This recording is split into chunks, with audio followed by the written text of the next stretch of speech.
Hello students. आज हम start करेंगे विद द कंप्यूटर सब्जेक्ट से। राइट, एंट्रेंस एग्जाम के लिए अब कंप्यूटर मोस्ट इंपॉर्टेंट है। इसके क्वेश्चंस आपके आते हैं कोई भी एंट्रेंस एग्जाम हो। राइट, तो हम कंप्यूटर के बारे में पढ़ेंगे। राइट, सो कंप्यूटर से रिलेटेड जो इंपॉर्टेंट चीज़ें हैं जो आपके एंट्रेंस एग्जाम्स में पूछी जाती हैं वो क्या क्या हैं। सबसे पहले उसमें आता है बेसिक इंट्रो टू कंप्यूटर। ठीक है, इंट्रोडक्शन होगा कंप्यूटर से रिलेटेड, लाइक उसका एवोल्यूशन कैसे हुआ, क्या होता है, फीचर्स, एडवांटेजेस, डिसएडवांटेजेस, कुछ बेसिक चीज़ें। ठीक है, देन कंप्यूटर्स के हार्डवेयर के बारे में स्टडी करेंगे। हार्डवेयर कौन कौन से होते हैं, कंप्यूटर की मेमोरी लाइक स्टोरेज डिवाइसेस।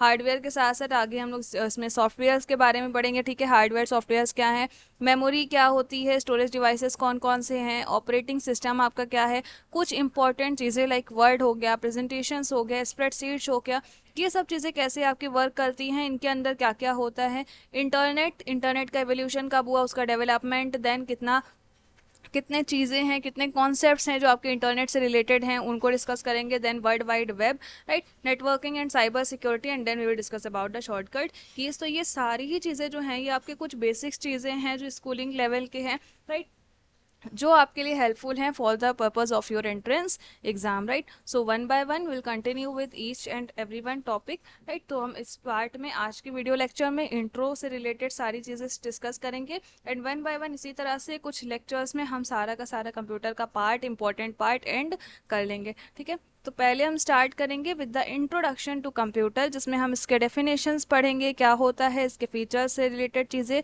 ठीक है, सो इंट्रोडक्शन ऑफ कंप्यूटर अगर पढ़े तो कंप्यूटर देखिए बेसिक्स में जाएं, बेसिक्स इसका बहुत इजी है और इससे भी क्वेश्चंस आते हैं, बेसिक्स से भी क्वेश्चंस आते हैं एंट्रेंस में। राइट, कंप्यूटर्स के डेफिनेशन हम लोग हमेशा से ही एक ही डेफिनेशन जो रटी हुई होगी हर पर्सन को, क्या होता है, computer is an electronic device. ठीक है, ये क्या है, ये एक इलेक्ट्रॉनिक डिवाइस है। राइट, एंड आज के टाइम पे almost everyone is aware about that. तो कंप्यूटर के डेफिनेशन यहाँ पे क्या मेंशन है, ये एक फास्ट और एक्यूरेट ऐसा इलेक्ट्रॉनिक मशीन है जो डिज़ाइन की गई है किसके लिए, टू एक्सेप्ट, कुछ एक्सेप्ट करने के लिए, कुछ इन्फॉर्मेशन एक्सेप्ट करने के लिए। ठीक है, ये एक्सेप्ट करती है, देन उसको स्टोर करती है, और जो इन्फॉर्मेशन हम देते हैं उस इन्फॉर्मेशन को क्या बोलते हैं, इसके लिए इनपुट। जो चीज़ें हम इसको देते हैं मीन्स जो हम इसे देंगे वो उसी चीज़ों को हमें कंप्लीट करके देगी। तो एक कंप्यूटर खुद से वर्क नहीं करता है, कोई इंडिविजुअल होता है, इंडिविजुअल पर्सन उसको क्या देता है, कमांड देता है। ठीक है, कमांड देता है, देन वो कंप्यूटर उसको प्रोसेस करता है as per the requirements of the user, और देन उसको प्रोसेस करने के बाद हमें रिजल्ट मिलता है किसके फॉर्म में, आउटपुट के फॉर्म में। ठीक है, तो जैसा भी स्टोर्ड, इसमें कुछ सॉफ्टवेयर्स होते हैं, प्रोग्राम होते हैं जो कंप्यूटर की सारी वर्किंग को देखते हैं। तो उनमें जैसा इंस्ट्रक्शन फीड है, जो इसका वर्किंग करने का प्रोसीजर है, उसके अकॉर्डिंगली ये इनपुट डेटा जो हम इसे डेटा देते हैं उसको ये एक्सेप्ट करके उसको स्टोर करता है, उसको प्रोसेस करता है through their software programs, and then हमें क्या मिलता है, रिजल्ट मिलता है, या स्टोर्ड प्रोग्राम या डेटा जो भी है, डेटा जो हमें देते हैं, जैसे भी हम इंस्ट्रक्शन देंगे उसके अकॉर्डिंगली ही हमें डेटा इसका मिलता है। ठीक है, तो कंप्यूटर के बहुत से देखिए बहुत सारे वंडरफुल फीचर होते हैं जो इसको ह्यूमन बीइंग से अलग बताता है। ठीक है, जो ह्यूमन से इसको अलग करता है। कंप्यूटर का ही जो वर्ड है, कंप्यूटर का वर्ड है, ये वर्ड आपका कहाँ से आया है, ये वर्ड आपका आया है from the word compute. Compute के वर्ड से ये वर्ड आया है जिसका मतलब क्या होता है, कैलकुलेट करना। ठीक है, और जो फंक्शन ये करता है, फंक्शन वो सारे किसके थ्रू करता है, प्रोग्राम के थ्रू। अब कंप्यूटर है, अब जैसे ह्यूमन की क्या होती है, ह्यूमन की हमारी भी एक लैंग्वेज है जिसको हम बोलते हैं, जिसके थ्रू हम कम्युनिकेट करते हैं। उसी तरह से कंप्यूटर क्या है, कंप्यूटर एक इलेक्ट्रॉनिक मशीन है और मशीन की भी अपनी एक अलग लैंग्वेज होती है। जो कंप्यूटर की लैंग्वेज होती है, कंप्यूटर ह्यूमन लैंग्वेज को नहीं अंडरस्टैंड कर पाती है। कंप्यूटर कौन सी लैंग्वेज को अंडरस्टैंड करती है, वो होती है बाइनरी लैंग्वेज। ठीक है, जो कंप्यूटर सिर्फ और सिर्फ बाइनरी लैंग्वेज ही स्टडी कर सकता है। राइट, जो इलेक्ट्रॉनिक मशीन्स के लिए है, लाइक अगर आप तो अपने अकॉर्डिंग आप अपने वर्ड्स में अपनी लैंग्वेज में इंग्लिश में ही कीबोर्ड के थ्रू हम इंस्ट्रक्शन देते हैं, और देन कंप्यूटर क्या करता है, कंप्यूटर उसको कन्वर्ट करता है बाइनरी लैंग्वेज में ताकि वो खुद समझ सके, बिकॉज बाइनरी लैंग्वेज कंप्यूटर द्वारा अंडरस्टैंडेबल है। राइट, और बाइनरी लैंग्वेज को अंडरस्टैंड करके कंप्यूटर उसको प्रोसेस करता है, उसको रिजल्ट देता है। ठीक है, आउटपुट देता है प्रोसेस करके एज पर द इंस्ट्रक्शन, और जब आपका आउटपुट आ जाता है, रिजल्ट आ जाता है, तो वो वापस से ह्यूमन लैंग्वेज में कन्वर्ट होके हमें शो होता है रिजल्ट्स के फॉर्म में। ठीक है, सो कंप्यूटर्स के ऑफकोर्स सभी को पता होगा चार्ल्स बेबेज हैं, उन्हें क्या बोलते हैं, he is known as the father of computer. Computer के ये कौन है, पप्पा है, डैड है। ठीक है, तो कंप्यूटर क्या है, कंप्यूटर देखिए सिंपली एक मैन मेड इलेक्ट्रॉनिक मशीन है, राइट, जो क्या करती है, as per the instruction processing करके through its software, through its application क्या करती है, रिजल्ट्स को फॉर्मेट करती है या रिजल्ट्स हमें प्रोवाइड करता है। ठीक है, तो ये हो गया about the definition of computer, computer क्या है। नाउ इसके बाद देखिए हम स्टडी करेंगे क्या क्या इसके फीचर्स होते हैं। ठीक है, डेफिनेशन के बाद, सो डेफिनेशन के बाद इसके फीचर्स हम स्टडी करते हैं। फीचर से पहले एक बार हम सिंपल इसका वर्किंग देखते हैं। देखिए कंप्यूटर वर्क कैसे करता है, वर्किंग ऑफ अ कंप्यूटर। ठीक है, तो जैसा सिंपल हमने बताया, कंप्यूटर क्या करते हैं, हम डेटा दिया, प्रोसेसिंग किया और देन उसका आपको रिजल्ट्स देता है। तो इसका ऑपरेशंस वर्किंग का जो स्टेप्स हैं वो स्टेप्स भी इसके सिंपल ऐसे ही होते हैं। क्या हुआ, पहले इनपुट इसे मिला, देन इसने इनपुट को क्या किया, प्रोसेस किया, प्रोसेस करके इसने क्या किया, आपको रिजल्ट दिया या आउटपुट भी जिसे हम बोलते हैं। और जिस पूरे प्रोसेस को आईपीओ साइकिल या इनपुट प्रोसेस आउटपुट साइकिल भी बोलते हैं। क्या बोलते हैं, आईपीओ साइकिल। ठीक है, सो ये कैसे वर्क करता है, लाइक सपोज शिल्पा कोई भी पर्सन है, लाइक आप है, आप ऐड करना चाहते हो दो नंबर को। ठीक है, 18 एंड 17 को आप ऐड करना चाहते हो, तो आपने क्या किया, ओपन कैलकुलेटर ओपन किया अपने कंप्यूटर पर और क्लिक किया बटन 18 पे, फिर प्लस लिख दिया, प्लस ऐड करने का साइन है, then 17 then is equal to. अब ये क्या हो गया, ये इनपुट हो गया, ये वो डेटा हो गया, ये वो इंस्ट्रक्शन हो गए हैं जो कंप्यूटर में हम लोग एंटर करते हैं। ठीक है, तो ये क्या हो गया, ये आपका क्या हो गया, हमने ये डाल दिया इनपुट कि ये कंप्यूटर को नाउ करना है। तो ये जो डेटा है, ये इंस्ट्रक्शन है, ये इनपुट की तरह वर्क करते हैं। नाउ नेक्स्ट स्टेप क्या होता है, इसकी प्रोसेसिंग होती है। प्रोसेसिंग किसके थ्रू होती है, पर प्रोसेसिंग को कहते हैं डेटा पे वर्क करना। सिंपल अगर प्रोसेस की डेफिनेशन आपको पूछी जाए तो इसे बोलते हैं वर्किंग ऑन डेटा। ठीक है, डेटा पे वर्क करना। डेटा क्या है, डेटा जो हमने इनपुट दिया है इस पे वर्क करना। और इस पे वर्क कंप्यूटर किसके थ्रू करता है, इस पे काम किसके थ्रू करता है, थ्रू इट्स ब्रेन। अब सारी चीज़ें, अब ह्यूमन बीइंग भी अगर कुछ भी करे, आप कोई भी काम करो, कोई डिसीजन मेकिंग कर रहे हो, तो आप किसका हेल्प से करते हो, अपने ब्रेन के। अगर आपके पास ब्रेन की ही, आपके पास सोचने की क्षमता नहीं है, ब्रेन ही नहीं है, तो ब्रेन के बिना ह्यूमन बीइंग एग्जिस्ट ही नहीं कर सकते। सो प्रोसेसिंग की अगर हम बात करते हैं तो ह्यूमन की लैंग्वेज में, ह्यूमन बीइंग की लैंग्वेज में, वो हम किसके थ्रू करते हैं, थ्रू आवर ब्रेन। तो ह्यूमन बीइंग का जैसे हमारा एक दिमाग होता है, वैसे कंप्यूटर का भी एक दिमाग है। कंप्यूटर इलेक्ट्रॉनिक मशीन है, उस मशीन का भी एक दिमाग है और उस मशीन के दिमाग को हम क्या बोलते हैं, सीपीयू। ठीक है, यही सीपीयू मेन ऐसा होता है, सेंट्रल प्रोसेसिंग यूनिट, जो आपका डेटा पे वर्क करता है। सारी सोचने की चीज़ें, सारी कैलकुलेशन करने की चीज़ें किसकी होती हैं, किसके काम होते हैं, सीपीयू के, बिकॉज ये कंप्यूटर का ब्रेन होता है। ठीक है, सो फाइनली जब ये प्रोसेस कर देता है, तो प्रोसेस करके इसको क्या पता चलता है कि 18 एंड 17 कितना होता है, 35 होता है, राइट। तो इसने प्रोसेस करके निकाल लिया सीपीयू ने। अब ये हमें क्या होगा, हमारी कंप्यूटर के मॉनिटर पे शो हो जाता है क्या, ये 35 रिजल्ट, राइट। तो ये जो रिजल्ट होता है, जो फाइनल इंफॉर्मेशन हम गेट में लेते हैं, हमें मिलती है, उसे हम क्या बोलते हैं, आउटपुट। ठीक है, सो ये आपका हो गया। नाउ अब देखिए हम इसके बाद पढ़ेंगे इम्पॉर्टेंट चीज़ें, वो क्या है, हमारा इवोल्यूशन ऑफ कंप्यूटर।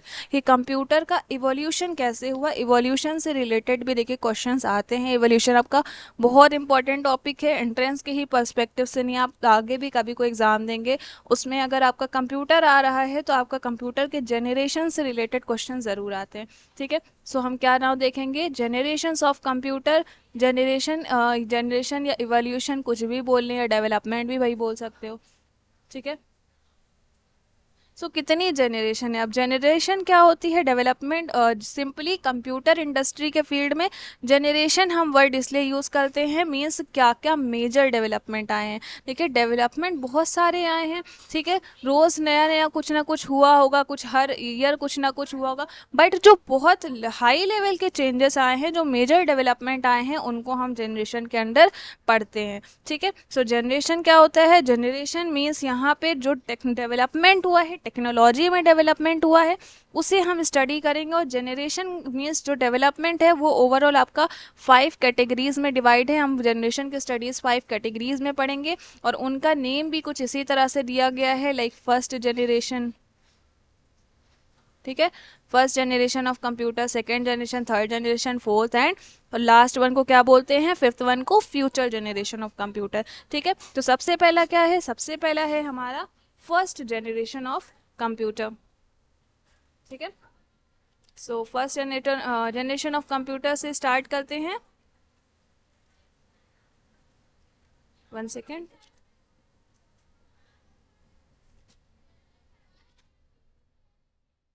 या देन वन बाय वन हम देखेंगे कि हर जनरेशन में कौन कौन से मेजर डेवलपमेंट आए हैं। ठीक है, फर्स्ट जनरेशन ऑफ कंप्यूटर। ठीक है, अब देखिए यहाँ से हम स्टार्ट करेंगे। सबसे पहला तो देखिए कंप्यूटर जो था, सबसे पहला जो आपका चलता था वो था एबेकस। एबेकस, ठीक है, ये जनरेशन का पार्ट नहीं, ये हम जस्ट आपको ऐसे इंट्रो के लिए डेवलपमेंट बता रहे कि कैसे हुआ है। सबसे पहले देखिए, अब कंप्यूटर का वर्ड हमने कहाँ देखा, कहाँ से आया है, वर्ड कंप्यूट से डेवलप हुआ है। कंप्यूट का मतलब क्या था, कैलकुलेशन। सो कैलकुलेशन की हम बात कर रहे हैं तो कैलकुलेशन एबेकस के थ्रू भी होती है। तो सबसे पहला जो आपका माना जाता है वो एबेकस माना जाता है। ये कंप्यूटेशन करने का, जोड़ने का सबसे इजीएस्ट और अर्लीस्ट जो डेवलपमेंट हुआ किसका हुआ, अबेकस का। ठीक है, इसके थ्रू हम अरिथमेटिकल प्रॉब्लम्स जो होती हैं उनको हम सॉल्व करते थे, राइट। इसका डेवलपमेंट, एबेकस का डेवलपमेंट आपका चाइना में हुआ था। ठीक है, तो ये क्या होते हैं, ये आपका यहाँ पे कुछ वुडन रैक होती हैं जहाँ पे आपके गोल बॉल्स टाइप के दिया होता है, बीट्स जिसे बोलते हैं, राइट, जिसके थ्रू हम क्या करते हैं, एरिथमेटिकल ऑपरेशंस करते थे। देन इसके बाद आपका पास्कल कंप्यूटर आया, एनालिटिकल इंजन आया, देन आपका इनियाक आया, जिसको फर्स्ट इलेक्ट्रॉनिक कंप्यूटर या फर्स्ट जनरेशन कंप्यूटर के अंडर अभी हम बताएंगे आपको। ठीक है, तो पहला अगर हम डेवलपमेंट की बात करें कैलकुलेशन के पर्पज से, सबसे पहला आपका एबेकस आया, देन पास्कल कैलकुलेटर आए।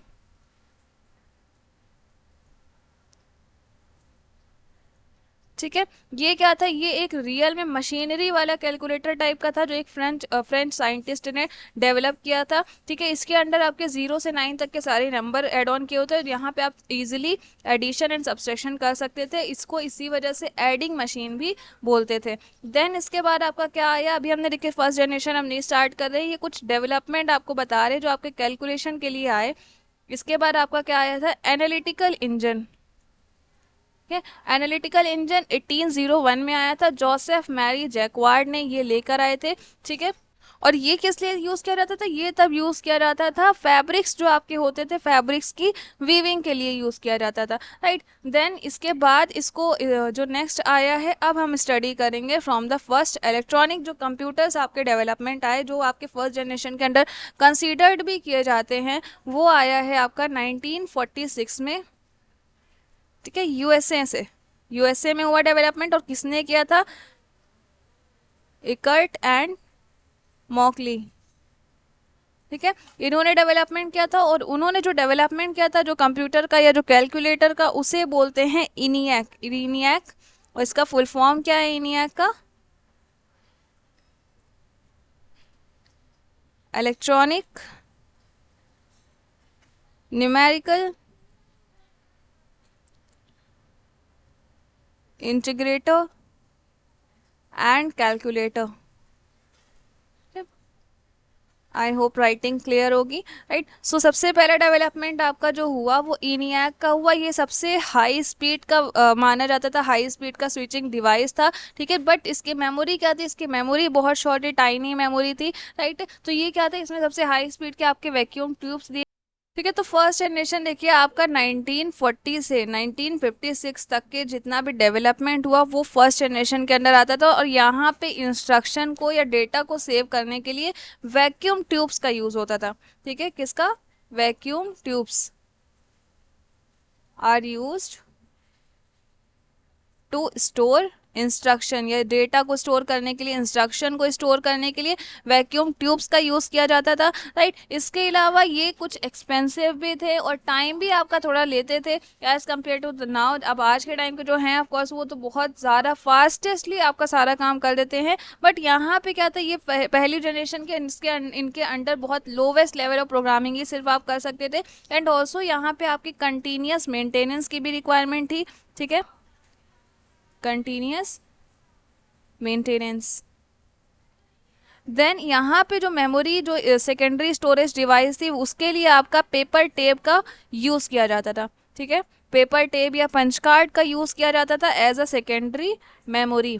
देखिए यही कुछ फीचर्स हैं इंस्ट्रक्शन लाइक सेविंग कहाँ पे होगी, सेकेंडरी स्टोरेज के लिए क्या डिवाइस स्टोर होता है, जिसके बेसिस पे हम जनरेशन्स को क्लासीफाई करके स्टडी करेंगे, राइट। सो यहाँ पे देखिए ये जो पहला जनरेशन का कंप्यूटर था इसकी कैपेसिटी, इंटरनल स्टोरेज कैपेसिटी भी बहुत कम थी, बहुत सारा डेटा आप इसके अंदर नहीं रख सकते थे, राइट। और ये ऐसा पहला कमर्शियल कंप्यूटर था जो आपको फील्ड में भी, आप अपने बिजनेस फील्ड में भी इसको यूज़ कर सकते थे, बट इसमें ऑपरेशंस की जो स्पीड थी वो क्या थी, स्लो थी, ठीक है। कि इनपुट आउटपुट ऑपरेशन जो आपने इंस्ट्रक्शन दी उसका प्रोसेसिंग हो क्या, आउटपुट आ पाना, ये सारी चीज़ें इसमें बहुत स्लो होती थी, इतना ज़्यादा इसकी स्पीड नहीं थी, राइट। देन इसके अलावा यहाँ पे इसका इतना ज़्यादा रिलायबल भी नहीं माने जाते थे कि इसके रिजल्ट्स जो हैं वो आपके करेक्ट ही हो, राइट। तो इनियाक के अलावा कुछ और जो डेवलपमेंट मेजर्स इसके अंदर आते हैं उसमें एग्जाम्पल के तौर पे आप लिख सकते हो कि फर्स्ट जनरेशन में कौन कौन से आते हैं। आपका यूनिवैक आता है, ठीक है, यूनिवैक 1, देन इनियाक, देन एक कंप्यूटर आपका मार्क 1, ठीक है। ये एग्जाम्पल्स हैं, ये एग्जाम्पल्स किसके हैं, जो फर्स्ट जनरेशन के अंदर कंप्यूटर डिवाइसेस आते थे उनके लिए, राइट। देन इसके बाद आपका क्या हुआ, ये इसके बारे में हम स्टडी करेंगे about the second generation. Second generation के अंदर कौन कौन से थे और क्या फीचर थे उनके। सेकेंड जनरेशन, तो सेकेंड जनरेशन का टाइम पीरियड आपका कहाँ तक के था, 1956 से 1963 तक के, राइट। इसके यहाँ पे इसमें क्या क्या डेवलपमेंट आए, सेकेंड जनरेशन आपका 1956 से स्टार्ट हुआ। यहाँ पे वैक्यूम ट्यूब की जगह, ठीक है, वैक्यूम ट्यूब की जगह कंप्यूटर्स ने स्टार्ट किया था यूज़ करना ट्रांजिस्टर्स को। कंप्यूटर यूजेस ट्रांजिस्टर्स, ठीक है। सेकेंड जनरेशन से क्या हुआ, आपके कुछ सॉलिड मेटल के ट्रांजिस्टर्स होते थे, उन्होंने रिप्लेस कर लिया था वैक्यूम ट्यूब्स को। और ये ट्रांजिस्टर्स का इन्वेंशन किसने किया था, ये इन्वेंशन किया था, यहाँ पे लिख लिए, इन्वेंटेड बाय बेल लैबोरेटरीज, ठीक है। बेल लेबोरेटरीज ने इनका डेवलपमेंट किया था ट्रांजिस्टर्स का, राइट। ट्रांजिस्टर क्या थे, वैक्यूम ट्यूब से ये ज़्यादा सुपीरियर थे, इसमें आप ज़्यादा अमाउंट ऑफ डेटा, इंस्ट्रक्शंस को, इनपुट को प्रोसेस कर सकते थे, राइट। और साइज़ भी इनका कम था और थोड़े चीपर भी थे as compare to vacuum tube. And इसके अलावा ये फास्टर भी आपका वर्क करते थे और ज़्यादा रिलायबल भी माने जाते थे। देन इसके अलावा आपका यहाँ पे डेटा को एक्सेस करने के लिए मैग्नेटिक डिस्क का भी डेवलपमेंट हो गया था सेकेंड जनरेशन में,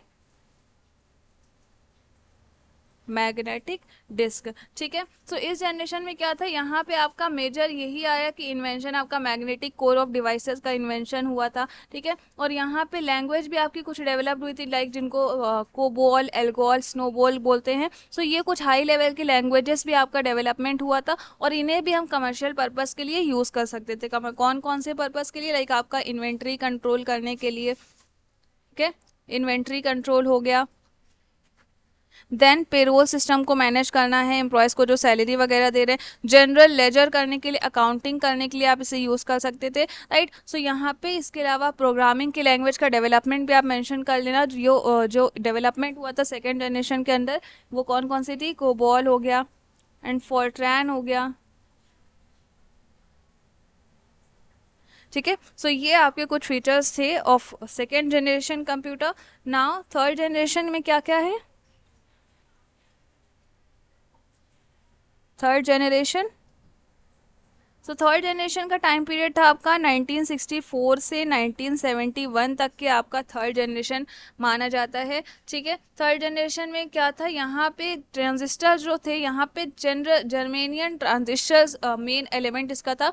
पहले क्या था, पहले हमने क्या थे, सॉलिड सिलिकॉन के ट्रांजिस्टर सॉरी वर्क करते थे। देन यहाँ पे जर्मेनियम ट्रांजिस्टर्स का डेवलपमेंट हुआ था, राइट। ये क्या थे, ये आपके और स्मॉल साइज के थे, ठीक है। तो जर्मेनियम ट्रांजिस्टर्स जो थे, इसके अलावा आप इन्हें इंटीग्रेटेड सर्किट्स भी बोल सकते हैं, इंटीग्रेटेड सर्किट्स या आईसी, ठीक है। किसके लिए, इंस्ट्रक्शन को प्रोसेस करने के लिए। ट्रांजिस्टर्स को हटा के पहले क्या था, पहले वैक्यूम ट्यूब्स था, देन ट्रांजिस्टर्स का डेवलपमेंट हुआ, देन आपके थर्ड जनरेशन में आ गए इंटीग्रेटेड सर्किट्स। और ये सबसे मेजर डेवलपमेंट था, ये जो हॉलमार्क माना जाता है एक तरह से आपके थर्ड जनरेशन ऑफ कंप्यूटर्स का। और इसका डेवलपमेंट किसने किया था,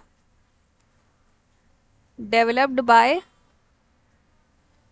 JS किल्बी। ठीक है, ये डेवलपमेंट को यहाँ पे इसको लार्ज स्केल इंटीग्रेशन डेवलपमेंट भी बोलते हैं, LSI या फिर लार्ज स्केल इंटीग्रेशन।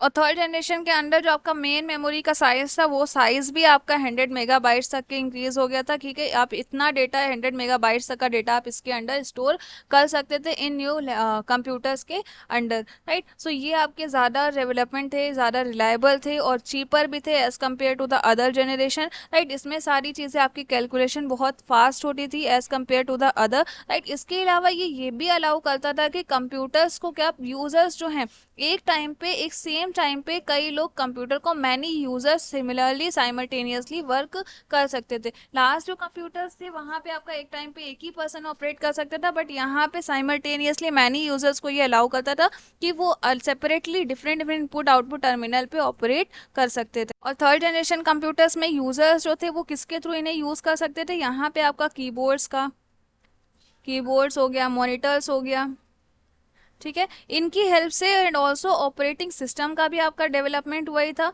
तो ऑपरेटिंग सिस्टम पे हम वर्क करके कीबोर्ड एंड मॉनिटर्स के थ्रू हम सारी चीज़ें ऑपरेट इसमें कर सकते थे, जिसकी वजह से आपके बहुत सारे एप्लीकेशंस, बहुत सारे ऐप्स एक टाइम पे आप डाउनलोड कर सकते थे, उसमें अपने मेन मॉनिटर मेमोरी के अंदर उसे सेव कर सकते थे। तो कंप्यूटर ये फर्स्ट टाइम जो थर्ड जनरेशन के अंदर आपके आए, ये फर्स्ट टाइम ऐसे कंप्यूटर थे जो साइज में भी स्मॉल थे और ऑल्सो बहुत सारे लोग एक साथ इसको यूज़ भी कर सकते थे, राइट। देन इसके बाद आपके कौन सी आए, आपका आया fourth generation of computer, fourth generation of computer. ठीक है, फोर्थ जनरेशन ऑफ क्या हुआ, यहाँ पे भी आपका क्या हुआ, यहाँ पे चिप्स का यूज होने लग गया, जहाँ पे आपका जितना भी आप नंबर ऑफ टाइम्स इंस्ट्रक्शंस आप और ज़्यादा इसको दे सकते थे, ये और अच्छे से ऑपरेट कर। और इसका टाइम पीरियड आपका कितना है, ये आपका फेज चला है 1972 से 2010 तक के। ठीक है, यहाँ पे क्या हुआ, यहाँ पे आपका डेवलपमेंट हुआ था इंटेल 404 चिप का। ठीक है, ये आपका 1971 में ही आया था, जो फोर्थ जनरेशन के अंदर ही आता है, जिसके अंदर आपके सारे कंपोनेंट्स रहते हैं एक कंप्यूटर के, सीपीयू से लेकर उसका मेमोरी, इनपुट आउटपुट कंट्रोल के। ठीक है, ये सारी चीज़ें रहती थी और आप सिंगल चिप के थ्रू सारी चीज़ें कंट्रोल कर सकते थे, राइट। देन 1981 में क्या हुआ, 1981 में आपका IBM इंट्रोड्यूस हुआ, IBM इंट्रोड्यूस हुआ, जो आपका पहला ऐसा कंप्यूटर था जिसको होम यूजर्स जो थे वो भी इसे यूज कर सकते थे। देन 1984 में क्या आया, 1984 में एप्पल ने इंट्रोड्यूस किया था आपके माइक्रो प्रोसेसर्स। ठीक है, माइक्रो प्रोसेसर्स डेवलपमेंट हुए।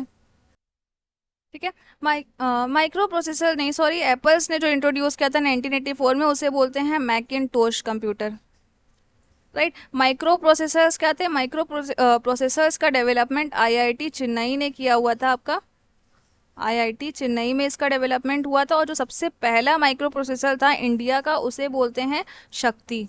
ठीक है, ये सारी चीज़ें आप नोट डाउन भी कर लेना, इंपॉर्टेंट है रिमेंबर करना।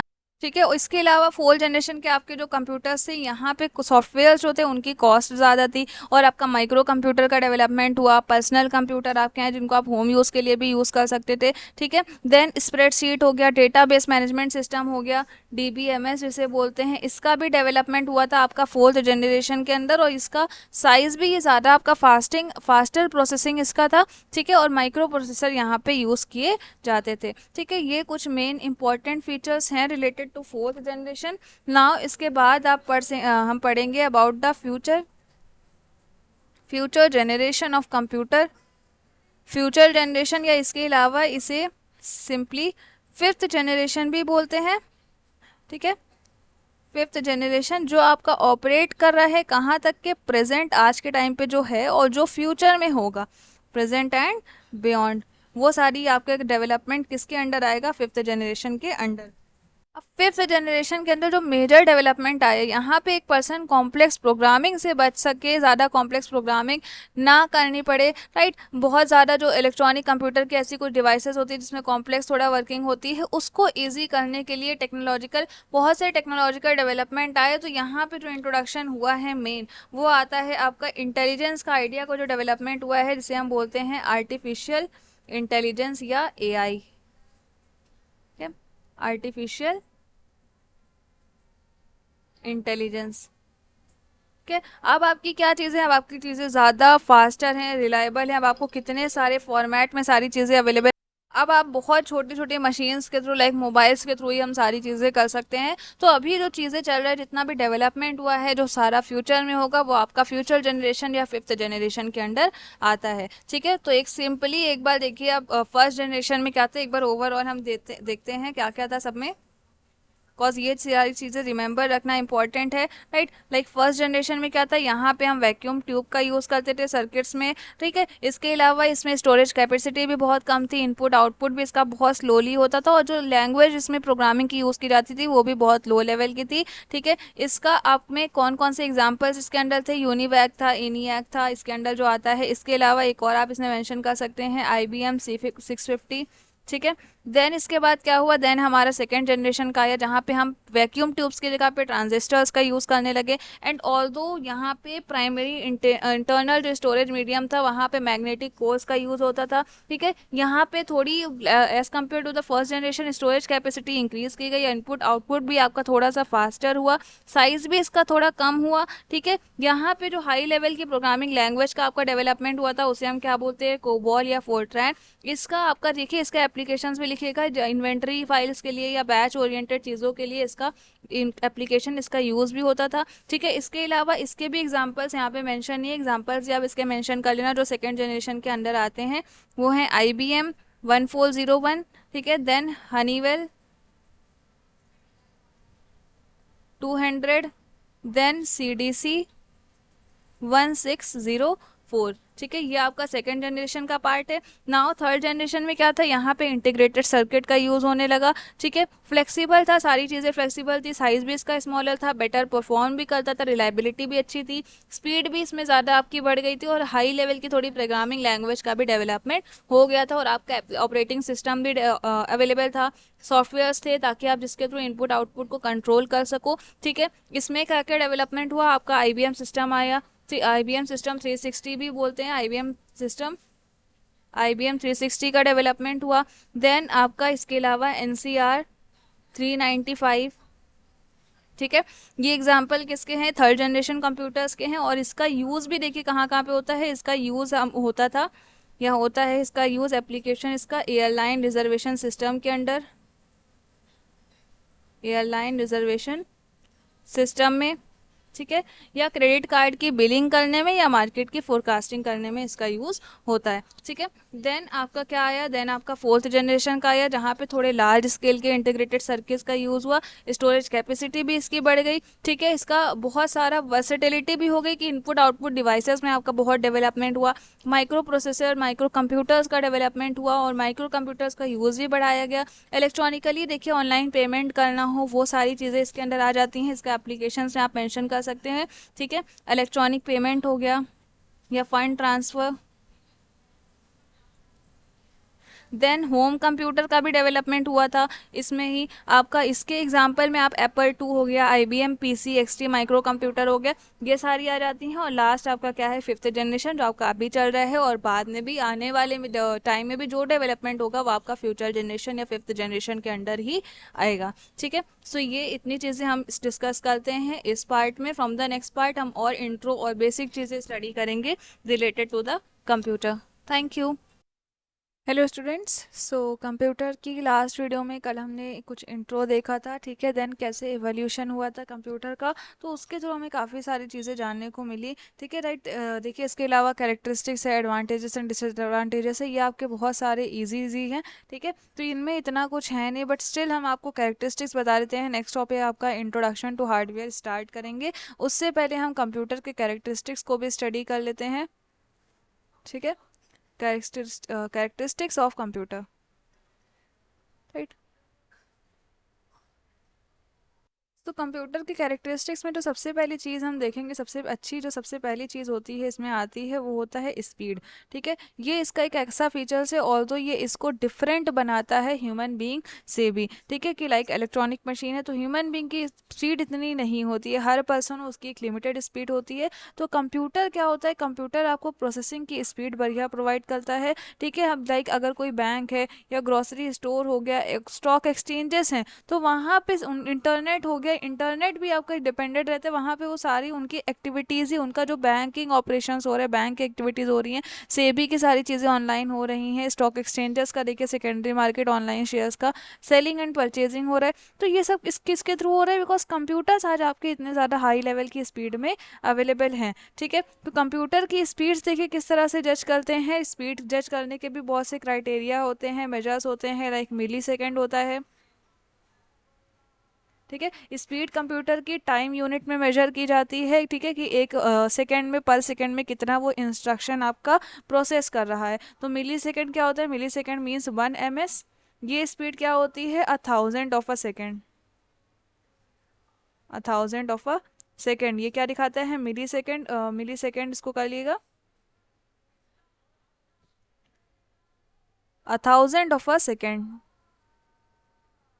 या फिर 10⁻³ इसी तरह और मेजर करने की यूनिट्स कुछ होती हैं। मिली के बाद आपके माइक्रो सेकेंड आता है। ठीक है, माइक्रो सेकेंड में कितने होते हैं, 1 सेकेंड में आपका मिलियन टाइम स्पीड होती है इंस्ट्रक्शन को प्रोसेस करने की, या जिसे 10⁻⁻6 भी बोलते हैं। देन आपका नैनो सेकेंड होता है, इसके बाद आता है नैनो सेकेंड में। देखिए क्या होता है, नैनो सेकेंड में एक बार में computer to the power 9 means 1000 million of a second instruction को प्रोसेस करता है इतनी स्पीड से। देन 1 PS होता है इसके अलावा आपका स्पीड मेजर करने का एक तरीका, राइट, जहाँ पे 1 मिलियन होता है पर सेकेंड। देन इसके अलावा नेक्स्ट आपका स्पीड मेजर करने का क्या होता है, KIPS। KIPS means kilo instruction पर सेकेंड, की पर सेकेंड यहाँ पे मेजर करते हैं किलो के बेसिस पे। और देन इसके बाद नेक्स्ट क्या होता है, MIPS।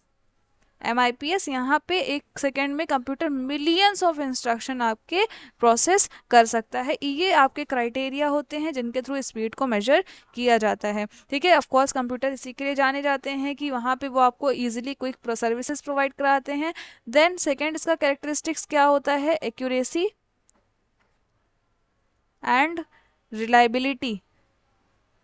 ठीक है, ये क्या दिखाता है, ये दिखाता है एक्यूरेसी, आपका दिखाता है कि कंप्यूटर आपका जो रिजल्ट दे रहा है वो रिजल्ट कितना करेक्ट है। ठीक है, उसको आप कहाँ कहाँ कितना यूज़ कर सकते हो, राइट। अब कंप्यूटर से, अब मशीन ही सिर्फ ऐसी होती हैं जो एरर नहीं करती हैं। अब ह्यूमंस अगर कोई कर रहे हो, आप अगर सिंपली आप अगर कैलकुलेशन कर रहे हो, लंबी कैलकुलेशन करने को दे दी जाए आपको इस तरह से कुछ 498 + 765 इंटू 1000, राइट, तो समहाउ आपको इसमें एरर हो सकती है इसको कैलकुलेट करने में। बट जो इलेक्ट्रॉनिक मशीन, जो कंप्यूटर अगर कैलकुलेशन कोई भी करेगा तो वहाँ पे कोई भी एरर नहीं होती है, राइट। तो ये जो रिजल्ट्स उसके थ्रू आते हैं, कंप्यूटर्स के थ्रू आते हैं, वो आपके एक्यूरेट होते हैं, आप उन पर रिलाई कर सकते हो। देन इसके बाद नेक्स्ट इसका क्या कैरेक्टरिस्टिक आता है कंप्यूटर का, हाई स्टोरेज कैपेसिटी। ठीक है, मीन्स यहाँ पे आपका मिलियंस ऑफ डेटा स्टोर हो सकता है, बहुत सारा डेटा, आप अमाउंट ऑफ डेटा यहाँ पे स्टोर कर सकते हो, उसको प्रॉपरली लोकेट कर सकते हैं, क्लासीफाई कर सकते हैं हम लोग फोल्डर बना के, राइट। और कभी भी चाहो तो उनको और ज़्यादा उनको मॉडिफाई भी कर सकते हो, उनमें चेंजेस भी कर सकते हैं, उनको डिलीट भी कर सकते हैं, राइट। तो कंप्यूटर आपको ये भी फैसिलिटी प्रोवाइड कर रहा है। देन फोर्थ थिंग क्या आ जाती है, ऑटोमेशन। ठीक है, अब यहाँ पे एक बार जब प्रोसेस इनिशिएट हो जाता है, कंप्यूटर को आप जब इंस्ट्रक्शन दे देते हैं तो सारी चीज़ें कंप्यूटर खुद ब खुद कर लेता है। इंस्ट्रक्शन प्रोवाइड करने के बाद उसके बाद प्रोसेसिंग क्या है, उसमें आपको कुछ भी नहीं करना है। तो कंप्यूटर फुली एक ऑटोमेटिक ऐसी मशीन है जिसको सिर्फ और सिर्फ इंस्ट्रक्शन देने की रिक्वायरमेंट है, देन सारे फंक्शन उसके ऑटोमेटिकली परफॉर्म हो जाते हैं। ठीक है, देन इसके बाद नेक्स्ट चीज़ इसमें क्या आती है, वर्सेटिलिटी। ये क्या डिनोट करता है, मींस कंप्यूटर जो है वो ऐसा कैपेबल है कि वो आपका बहुत सारी जगह पे उसका यूज़ हो सकता है। ठीक है, आप यहाँ पे अब देखिए, इसका ऑफ कोर्स ये फिजिकली जो इमोशनल चीज़ें होती हैं उसको हम कंप्यूटर के थ्रू मेजर नहीं कर सकते हैं। लाइक पर्सन कोई मेंटल कितना फैटिक है, कितना लैक ऑफ कंसंट्रेशन है, हमने लेजीनेस को मेजर करना है, तो वो सारी चीज़ें ये नहीं मेजर करता है वो आपका। या बट ये क्या है, आप इसके बहुत सारे एप्लीकेशंस होते हैं, साइंस लाइन में साइंटिफिक एप्लीकेशन होता है, एजुकेशन लाइन में इसका यूज़ यूज़ हो रहा है, कॉमर्स लाइन में इसका यूज़ हो रहा है, राइट। तो यहाँ पे वर्सेटैलिटी का फंक्शन दिखाता है कि कंप्यूटर आपके बहुत सारी तरह के फंक्शन परफॉर्म कर सकता है, राइट। नाउ अब हम इसके बाद स्टडी करेंगे हार्डवेयर के बारे में, ठीक है, हार्डवेयर से रिलेटेड इंपॉर्टेंट चीज़ें, हार्डवेयर, ठीक है। ना देखिए हार्डवेयर क्या होता है, आप सिंपली हार्डवेयर, आपको पता है हार्डवेयर में सारे के सारे कौन सी चीज़ें आ जाती हैं, फिजिकल चीज़ें आ जाती हैं, फिजिकल पार्ट्स आ जाते हैं कंप्यूटर के, ठीक है। फिजिकल पार्ट्स कौन से, जो आपके, आप उनको देख सकते हो, कैन बी सीन, देख सकते हो, आप उन्हें टच कर सकते हैं, राइट, उन्हें आप मूव कर सकते हैं। तो हार्डवेयर क्या होता है, हार्डवेयर जितने भी कंप्यूटर के फिजिकल पार्ट होते हैं, लाइक जैसे आपका क्या हो गया यहाँ पे, जैसे आपका सीपीयू हो गया, सीपीयू है, मॉनिटर हो गया, ये सारी चीज़ें नज़र आ रही हैं, इनका एक पर्टिकुलर शेप है, राइट। देन माउस हो गया आपका, ठीक है। तो ये क्या करता है, ये हेल्प करते हैं, ये सारे कंप्यूटर के पार्ट्स होते हैं, कंपोनेंट्स होते हैं, जो हेल्प करते हैं इनपुट को प्रोसेस करके आउटपुट फाइंड आउट करने के लिए, ठीक है। तो कंप्यूटर के अगर हम कंपोनेंट स्टडी करें तो ओवरऑल देखिए कंप्यूटर के कौन कौन से कंपोनेंट्स होते हैं, components of computer,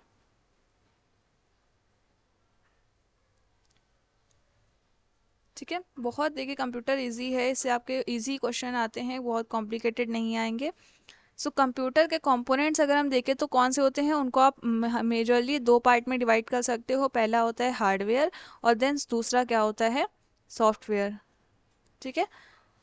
so hardware के अंदर, देन हार्डवेयर के अंदर भी आपके दो तरह के डिवाइसेस आते हैं, जिसमें सबसे पहला आता है आपका इनपुट डिवाइसेस,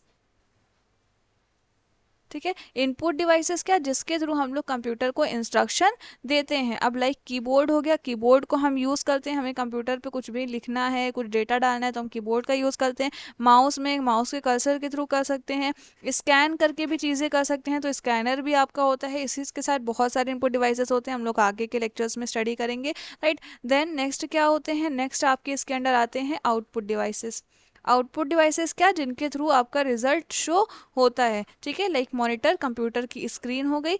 देन प्रिंटर हो गया, हम प्रिंटर के थ्रू भी, पीडीएफ आपके पास है तो आप पेपर फॉर्म में प्रिंटर के थ्रू भी निकाल सकते हो, राइट। इसके अलावा भी बहुत सारे आपके ऐसे डिवाइसेस होते हैं जिनके थ्रू हमें आउटपुट शो करने को मिलता है, आउटपुट देखने को मिलता है, ठीक है। देन सेकेंड थिंग क्या होती है, सॉफ्टवेयर। सॉफ्टवेयर्स में आपके सॉफ्टवेयर भी दो तरह के होते हैं, सिस्टम होते हैं और कुछ एप्लीकेशंस होती हैं स्पेसिफिक, राइट। ये आपका जो हार्डवेयर है, हार्डवेयर आपका अच्छे से परफॉर्म करे, इनपुट आउटपुट प्रोसेस अच्छे से हो, इसका जो एप्लीकेशन होता है वो सॉफ्टवेयर के थ्रू होता है, राइट। हम लोग आगे की वीडियो में सॉफ्टवेयर भी देखेंगे, अभी हम हार्डवेयर को स्टडी करते हैं, ठीक है। सो हार्डवेयर के अगर आप देखें तो हार्डवेयर को, ये आपके इंटरनल डिवाइसेस हो गया, आउटपुट डिवाइसेस हो गया। इसके अलावा इसमें एक और चीज़ आती है, स्टोरेज डिवाइसेस, ठीक है। मीन्स ये कुछ ऐसे डिवाइसेस होते हैं जहाँ पे हम अपने डेटा को स्टोर करके रख सकते हैं, ठीक है। तो वन बाय वन हम हार्डवेयर के सारे डिवाइसेस के बारे में स्टडी करेंगे। लाइक सबसे पहले इसमें क्या आता है, इनपुट डिवाइसेस,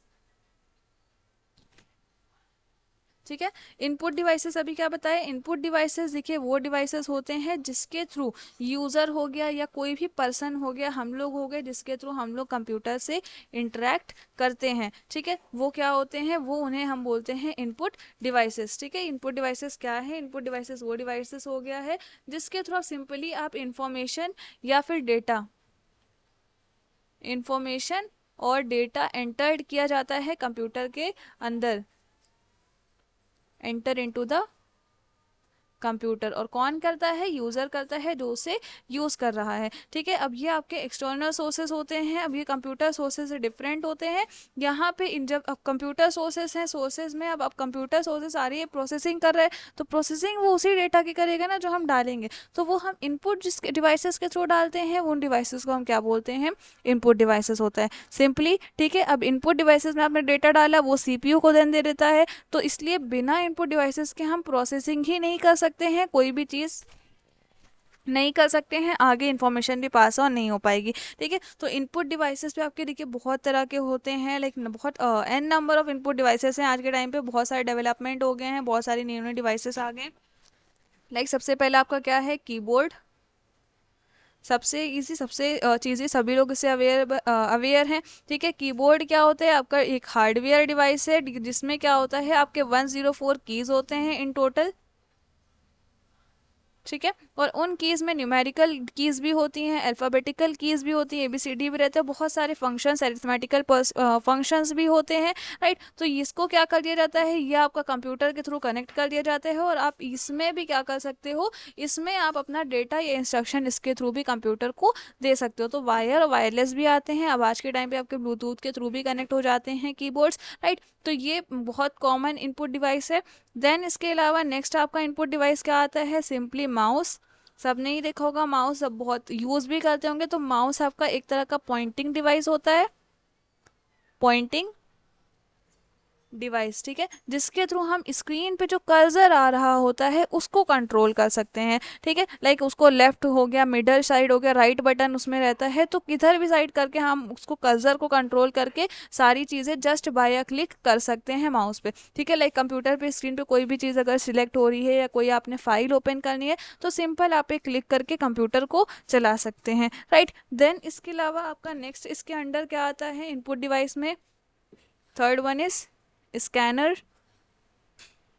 स्कैनर क्या होता है, अब जैसे कि नेम ही सजेस्ट कर रहा है, ये ऐसी डिवाइस है जिसके थ्रू हम इमेज को, डॉक्यूमेंट को ईजिली स्कैन कर सकते हैं। और स्कैन करके आपके पास पेपर फॉर्मेट में भी लाइक कोई इमेज है तो आप उसको स्कैन करके डिजिटल फॉर्मेट में कन्वर्ट कर सकते हो with the help of scanner, right. तो ये एक तरह से जेरोक्स मशीन की तरह ही वर्क करता है कि आपने क्या किया, सपोज आपके पास कोई पेपर में इमेज है, ठीक है, पेपर के फॉर्म में इमेज है, आपने उसे स्कैनर से स्कैन करके डिजिटल फॉर्मेट में कन्वर्ट कर लिया।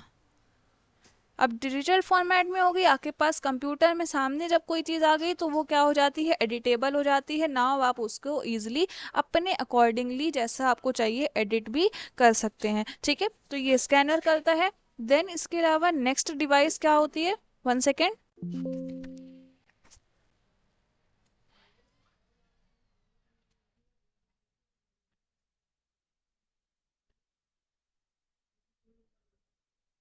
या नेक्स्ट डिवाइस इसके अलावा होती है वन मोर, ट्रैक बॉल।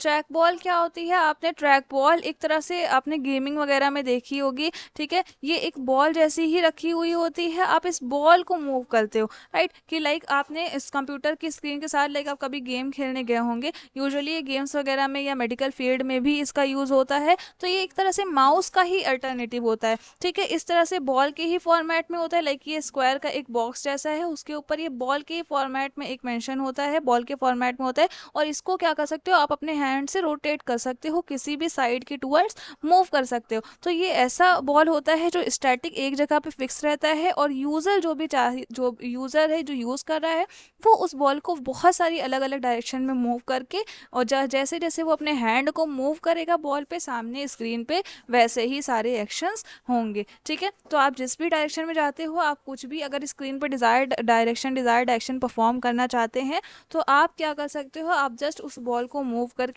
अपने सारी इंस्ट्रक्शन कर सकते हो on the computer screen, right. कहाँ कहाँ पे यूज़ होता है, इसके अलावा इसका यूज़ देखिए कैम में होता है, देन मेडिकल फील्ड में इसका यूज़ होता है ट्रैक बॉल का, राइट। गेमिंग में ये भी यूज़ होता है। इसके साथ साथ एक और चीज़ होती है, फिफ्थ जो डिवाइस हम स्टडी करेंगे वो होता है जॉयस्टिक, ठीक है। जॉयस्टिक आपने देखी होगी, जॉयस्टिक हम इमेज भी एक आपको PDF दिखाते हैं उसके तो इजली अंडरस्टैंडेबल होगा सारी चीज़ों का इमेज के साथ जब आप देखेंगे, ठीक है। तो हम PDF में देखते हैं, उससे आपको ज़्यादा क्लियर होगा।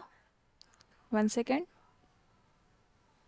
या ये आपका आपके फाइल में ही बीकॉम का फोल्डर में ही एंट्रेंस वाले कंप्यूटर 2024 के नाम से एक नया फोल्डर हमने बनाया है जिसमें आपका PDF ये पड़ा हुआ है, राइट। इसमें आप ये देखना, ये देखिए सबसे पहले जो इम्पोर्टेंट आपकी ट्रैक डिवाइस है, अब ट्रैक बॉल दिया हुआ है, ये होता है आपका ट्रैक बॉल का शेप, ठीक है। ये आपने देखा होगा, बहुत कॉमन है। तो इसे हम ट्रैक बॉल बोलते हैं, जिसको हम बॉल को मूव कर सकते हैं किसी भी डायरेक्शन में इंस्ट्रक्शन देने के लिए, ठीक है। देन ये नेक्स्ट क्या है, जॉयस्टिक। जॉयस्टिक इस तरह से होता है, ये भी स्टिक के फॉर्मेट में होता है और ऊपर छोटी सी बॉल टाइप होती है, ठीक है। और यहाँ पे आप इसका यूज किस तरह से करते हैं, ये आपको वीडियो गेम्स में खेलने में हेल्प करता है, राइट। उसके थ्रू आप वीडियो गेम्स खेल सकते हैं। ये भी एक ट्रैक बॉल की तरह ही वर्क करता है, राइट। सेम ही होते हैं, सिमिलर होते हैं, दोनों के यूजेस भी ऑलमोस्ट सिमिलर होते हैं। देन देखिए यहाँ पे आपका स्कैनर भी दिया हुआ है कि स्कैनर स्कैन कैसे करते हैं किसी भी चीज़ को, किसी इमेज को या किसी डॉक्यूमेंट को डिजिटल फॉर्मेट में कन्वर्ट करने के लिए। देन इसके अलावा आपका एक और है इनपुट डिवाइस होता है, sixth one microphone. Microphone simply जिसको हम माइक बोलते हैं, सो हम माइक के थ्रू बोलकर भी इंस्ट्रक्शंस दे सकते हैं कंप्यूटर को। कंप्यूटर इसके अंडर, इसके थ्रू आप किसी भी वॉइस को रिकॉर्ड कर सकते हो और इंस्ट्रक्शन दे सकते हो साउंड के थ्रू अपने कंप्यूटर को, और कंप्यूटर आपकी साउंड एनर्जी को इलेक्ट्रॉनिक एनर्जी में कन्वर्ट करके देन उस पर वो प्रोसेसिंग करता है, राइट। एंड देन ये भी देखिए वेब कैमरा है। अब वेब कैमरा भी एक तरह का इनपुट डिवाइस ही होता है, बिकॉज ये भी आपका यूज़ किसके लिए हो रहा है, इंफॉर्मेशन डेटा कलेक्ट करने के लिए, ताकि देन ये उसको प्रोसेस करेगा। तो ये भी आप कंप्यूटर को वेब कैमरे से भी ऐड करके वेब कैमरे के थ्रू भी कंप्यूटर को इंस्ट्रक्शन दे सकते हैं, राइट। ये सारी आपके न्यू फॉर्मेट की इनपुट डिवाइसेस है जिनका डेवलपमेंट हो रहा है, और भी आपके डिवाइसेस डेवलपमेंट होगा। देन इस तरह से देखिए बारकोड रीडर एक होता है। सो बारकोड के थ्रू भी हमें इंफॉर्मेशन मिलती है, डेटा मिलता है। तो बारकोड रीडर जो होता है ये भी आपका एक टाइप का इनपुट डिवाइसेस होता है, ठीक है। बारकोड आपने देखा होगा। देन ओसीआर होते हैं जिसे ऑप्टिकल कैरेक्टर रिकॉग्निशन बोलते हैं। ये डिवाइसेस क्या करते हैं, ये डिवाइसेस जो डेटा आपका टाइप होता है या जो डेटा आपने लिखा हुआ होता है किसी भी डॉक्यूमेंट में, ठीक है, तो ये आपका एक तरह से देखिए यहाँ पे मेंशन है, कॉम्बिनेशन होता है स्कैनर का भी और स्पेशल सॉफ्टवेयर भी इसमें इनबिल्ट रहते हैं। स्कैनर्स का भी यहाँ काम आपका यही होता है कि वो इमेजेस को कन्वर्ट करता है डिजिटल फॉर्मेट में, और ओसीआर भी क्या करता है, जो आपने हैंड रिटन चीज़ें हैं या जो डॉक्यूमेंट में टाइप है उनको वो रिकॉग्नाइज करता है, उनको वो कलेक्ट करता है, रीड करता है और उसकी प्रोसेसिंग डेटा की करता है, ठीक है। देन आपका एक और होता है मैग्नेटिक इंक कैरेक्टर रिकॉग्निशन या MICR मशीन। ये आपके क्या करती है, MICR डॉक्यूमेंट्स जो होते हैं, ठीक है, वो ये टेक्नोलॉजी सिर्फ और सिर्फ specific magnetic ink character recognition जो डॉक्यूमेंट्स होते हैं बैंकिंग इंडस्ट्री में यूज़ होता है, उन डॉक्यूमेंट्स को रीड करके उनकी प्रोसेसिंग करती है, जो उन डॉक्यूमेंट्स के थ्रू डेटा इसे मिलता है, राइट। जैसे ये कुछ नंबर है, आप सिंपली आपके लिए नंबर है, बट जहाँ पे इनका यूज़ हो रहा है इनके थ्रू बहुत सारा डेटा, बहुत सारी चीज़ें इनके थ्रू सेव रहती हैं आपकी, right. Then OMR normal sheets, OMR sheet आपने देखी भी होगी, ठीक है। तो ये भी एक सेंस रीडर होती है। अब जैसे हम लोग यहाँ पे ऐसा कुछ शीट मिलती है, हम इसमें आंसर फिलअप करते हैं, राइट, जिसका बीकॉम का टेस्ट भी आप अपने OMR शीट के थ्रू ही देंगे, राइट। तो इसमें भी क्या होता है, OMR शीट भी आप फर्स्ट टाइम ही में भी अगर आप कोई भी यूजी एंट्रेंस का एग्जाम दे रहे हैं तो फर्स्ट टाइम OMR शीट्स के थ्रू एग्जाम्स देंगे। इसमें क्या होता है, ये शीट्स भी आपकी हम डेटा कलेक्ट करते हैं, लाइक अगर हम कोई भी आंसर अपना टिक कर रहे हैं तो ये शीट्स में यहाँ पे देखिए 4 ऑप्शंस रहते हैं, और उन ऑप्शंस को इस तरह से फिलअप करके हम अपना डेटा देते हैं। और देन ये जो OMR शीट्स होती हैं ये कंप्यूटर के थ्रू ही चेक होती हैं, इनको कोई पर्सन बैठ के चेक नहीं करता है, कोई एग्जामिनर चेक नहीं करता है, कंप्यूटर के थ्रू चेक होती है। तो कंप्यूटर में जब ये अंदर डाली जाती हैं तो सारा ये कंप्यूटर इनका डेटा लेके, डेटा कलेक्ट करके उसको प्रोसेस करके आंसर बताता है कि इनमें कितने गलत है और कितने सही हैं। तो एक स्टूडेंट की लाइफ में OMR शीट तो बहुत मैटर करती है। आगे आप कोई भी एग्ज़ाम देंगे तो OMR शीट्स के थ्रू ही देंगे, राइट। तो बहुत ही बेटर और बहुत मैटर रखने वाली चीज़ है OMR, राइट। देन इसके अलावा ये देखिए बहुत सारे ये आपके दिए हुए हैं, स्पीच रिकॉग्निशन, लाइट पेन होता है, पेन के थ्रू भी हम कर सकते हैं। स्क्रीन को टच करके आप सिंपली, जैसे मोबाइल फ़ोन में हम लोग करते हैं या ATM में होता है, ठीक है, स्क्रीन को टच करके हम इंफॉर्मेशन दे सकते हैं। तो ये क्या होते हैं, ये सारे आपके इनपुट डिवाइसेस थे। नाउ इसके बाद देखिए इसी में ही हम लोग आउटपुट डिवाइसेस भी यहीं से स्टडी कर लेते हैं, ताकि आपको ईजी रहेगा, इमेज से ज़्यादा अच्छे से आप समझ जाएंगे, ठीक है।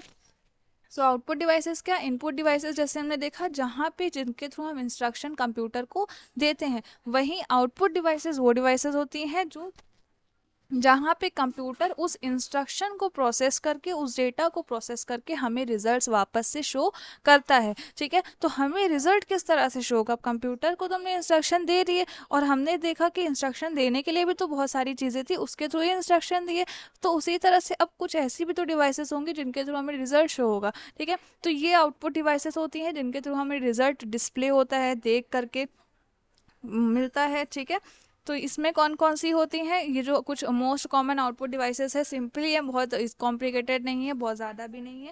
लाइक सबसे पहले आपका मोस्ट कॉमनली जो ज़्यादातर यूज़ होती है उसमें मॉनिटर आता है, प्लॉटर हो गया, प्रिंटर हो गया, स्क्रीन इमेज प्रोजेक्टर्स, प्रोजेक्टर्स देखे होंगे सबने, प्रोजेक्टर हो गया, स्पीकर हो गया, राइट। स्पीकर भी देखिए मोबाइल पे भी, अगर आप गूगल पे भी आपको कुछ देखना है, गूगल पे जस्ट आपने बोला तो वो बोल करके भी आपको आउटपुट देती है, तो वो भी एक तरह से आपका आउटपुट डिवाइस के अंडर ही आता है। मॉनिटर क्या है, सबसे पहली चीज़ मॉनिटर, जो कंप्यूटर की स्क्रीन होती है, ठीक है, जहाँ पे आपको सारी चीज़ें स्क्रीन पे सामने मिल जाएंगी, सो टेक्स्ट हो चाहे वो इमेज फॉर्मेट में हो, ठीक है, तो सारे रिजल्ट्स आपको सामने मिल जाएंगे। इसको हम विजुअल डिस्प्ले यूनिट भी बोलते हैं, वीडीयू भी बोलते हैं। ये इंपॉर्टेंट पॉइंट्स है, इनको आप नोट डाउन भी कर सकते हैं, राइट। तो सिंपल, ये तो सबको पता है कि हम कोई भी अगर कंप्यूटर में इंस्ट्रक्शन डालते हैं तो वहाँ पे इंस्ट्रक्शन हमें मॉनिटर के थ्रू शो हो जाते हैं, ठीक है। तो मॉनिटर्स के भी देखिए टाइप दिए हुए हैं, ये इतने ज़्यादा अभी फ़िलहाल रिलेवेंट नहीं है आपके लिए, राइट। ये कि किस तरह के होते हैं, लाइक इस तरह के कुछ बॉक्स टाइप में जो होते हैं उन्हें सीआरटी बोलते हैं, कैथोड रे ट्यूब मॉनिटर्स होते हैं। और देन नेक्स्ट आपकी होते हैं एलसीडी, जिन्हें बोलते हैं लिक्विड क्रिस्टल डिस्प्ले, ठीक है। ये देखिए फुल फॉर्म जो है ये भी नेसेसरी है लर्न करना। तो ये दो टाइप्स की आपकी मॉनिटर स्क्रीन्स होती हैं। देन नेक्स्ट चीज़ क्या होती है, नेक्स्ट डिवाइस होती है प्रिंटर। अब प्रिंटर एक ऐसी डिवाइस होती है जहाँ पे हमें हार्ड कॉपी के या पेपर के फॉर्मेट में या क्लोथ के फॉर्मेट में, स्लाइड के फॉर्मेट में हमें अपना आउटपुट मिलता है, ठीक है। और वो डॉक्यूमेंट्स आप हेल्प करता है, आप उनको संभाल के रख सकते हो, कहीं भी फोल्डर बना के रख लिया, ठीक है। प्रिंटर के भी टाइप्स दिए हुए हैं, लाइक सबसे पहला क्या दिया हुआ है, सीरियल प्रिंटर होता है। ये एक बार में सिर्फ एक कैरेक्टर को प्रिंट करता है, ठीक है, मीन्स, और आपका एक बार में एक कैरेक्टर को प्रिंट करते हैं, बट इसकी स्पीड कैसी होती है कि 200 से 400 कैरेक्टर हर सेकंड में ये प्रिंट कर लेता है, ठीक है। कि एक बार में एक कैरेक्टर प्रिंट करता है, इसीलिए इसे सीरियल प्रिंटर बोलते हैं या कैरेक्टर प्रिंटर भी बोलते हैं। देन लाइंस का देखिए आपका टाइम भी दिया हुआ है कि 90 से 180 लाइंस पर मिनट में आपकी इसमें प्रिंट हो जाती हैं। देन लाइन प्रिंटर क्या होता है, अब ये कैरेक्टर वाइज, लाइक आपने अगर यहाँ पे लिखा हुआ है, सपोज कोई भी नेम हो गया, महेश हो गया, महेश नेम आप लिख रहे हो तो MAHESH, तो सेपरेटली कैरेक्टर को प्रिंट करेगा। ये हर एक लाइन को एक बार में प्रिंट करता है, ठीक है, कि 400 से 2000 लाइन पर मिनट आपकी यहाँ पे प्रिंट हो रही हैं। इंडस्ट्रीज सेक्टर में, डेटा सेंटर्स में इसका यूज़ होता है। Then page printer, page printer means एक बार में ये पूरा एक पेज को प्रिंट करके देता है, ठीक है। इसके थ्रू आप लार्ज डेटा को प्रिंट कर सकते हो और 800 पेज एक मिनट में यहाँ पे प्रिंट हो सकते हैं, ठीक है। Then according to manner of printing, किस तरह से प्रिंट हो रहा है उसकी भी डिवाइसेस होती हैं, लाइक इम्पैक्ट प्रिंटर होगा, ठीक है। इम्पैक्ट प्रिंटर, ये यहाँ पे इम्पैक्ट में आपका डॉट मैट्रिक्स या डेजी व्हील प्रिंटर्स का यूज़ होता है। डेजी व्हील्स आपने देखा होगा प्रिंटर के अंदर, ये भी जो प्रिंटर होते हैं, यहाँ पे इसके सेंटर में एक ऐसे सिलेंड्रिकल व्हील टाइप का रहता है, ठीक है, जो रेगुलर टाइम पे चेंज करने की भी रिक्वायरमेंट होती है, जिसके थ्रू वो क्या होती है, चीज़ें प्रिंट होती हैं। देन ये आपका होता है इस तरह का डेजी व्हील प्रिंटर।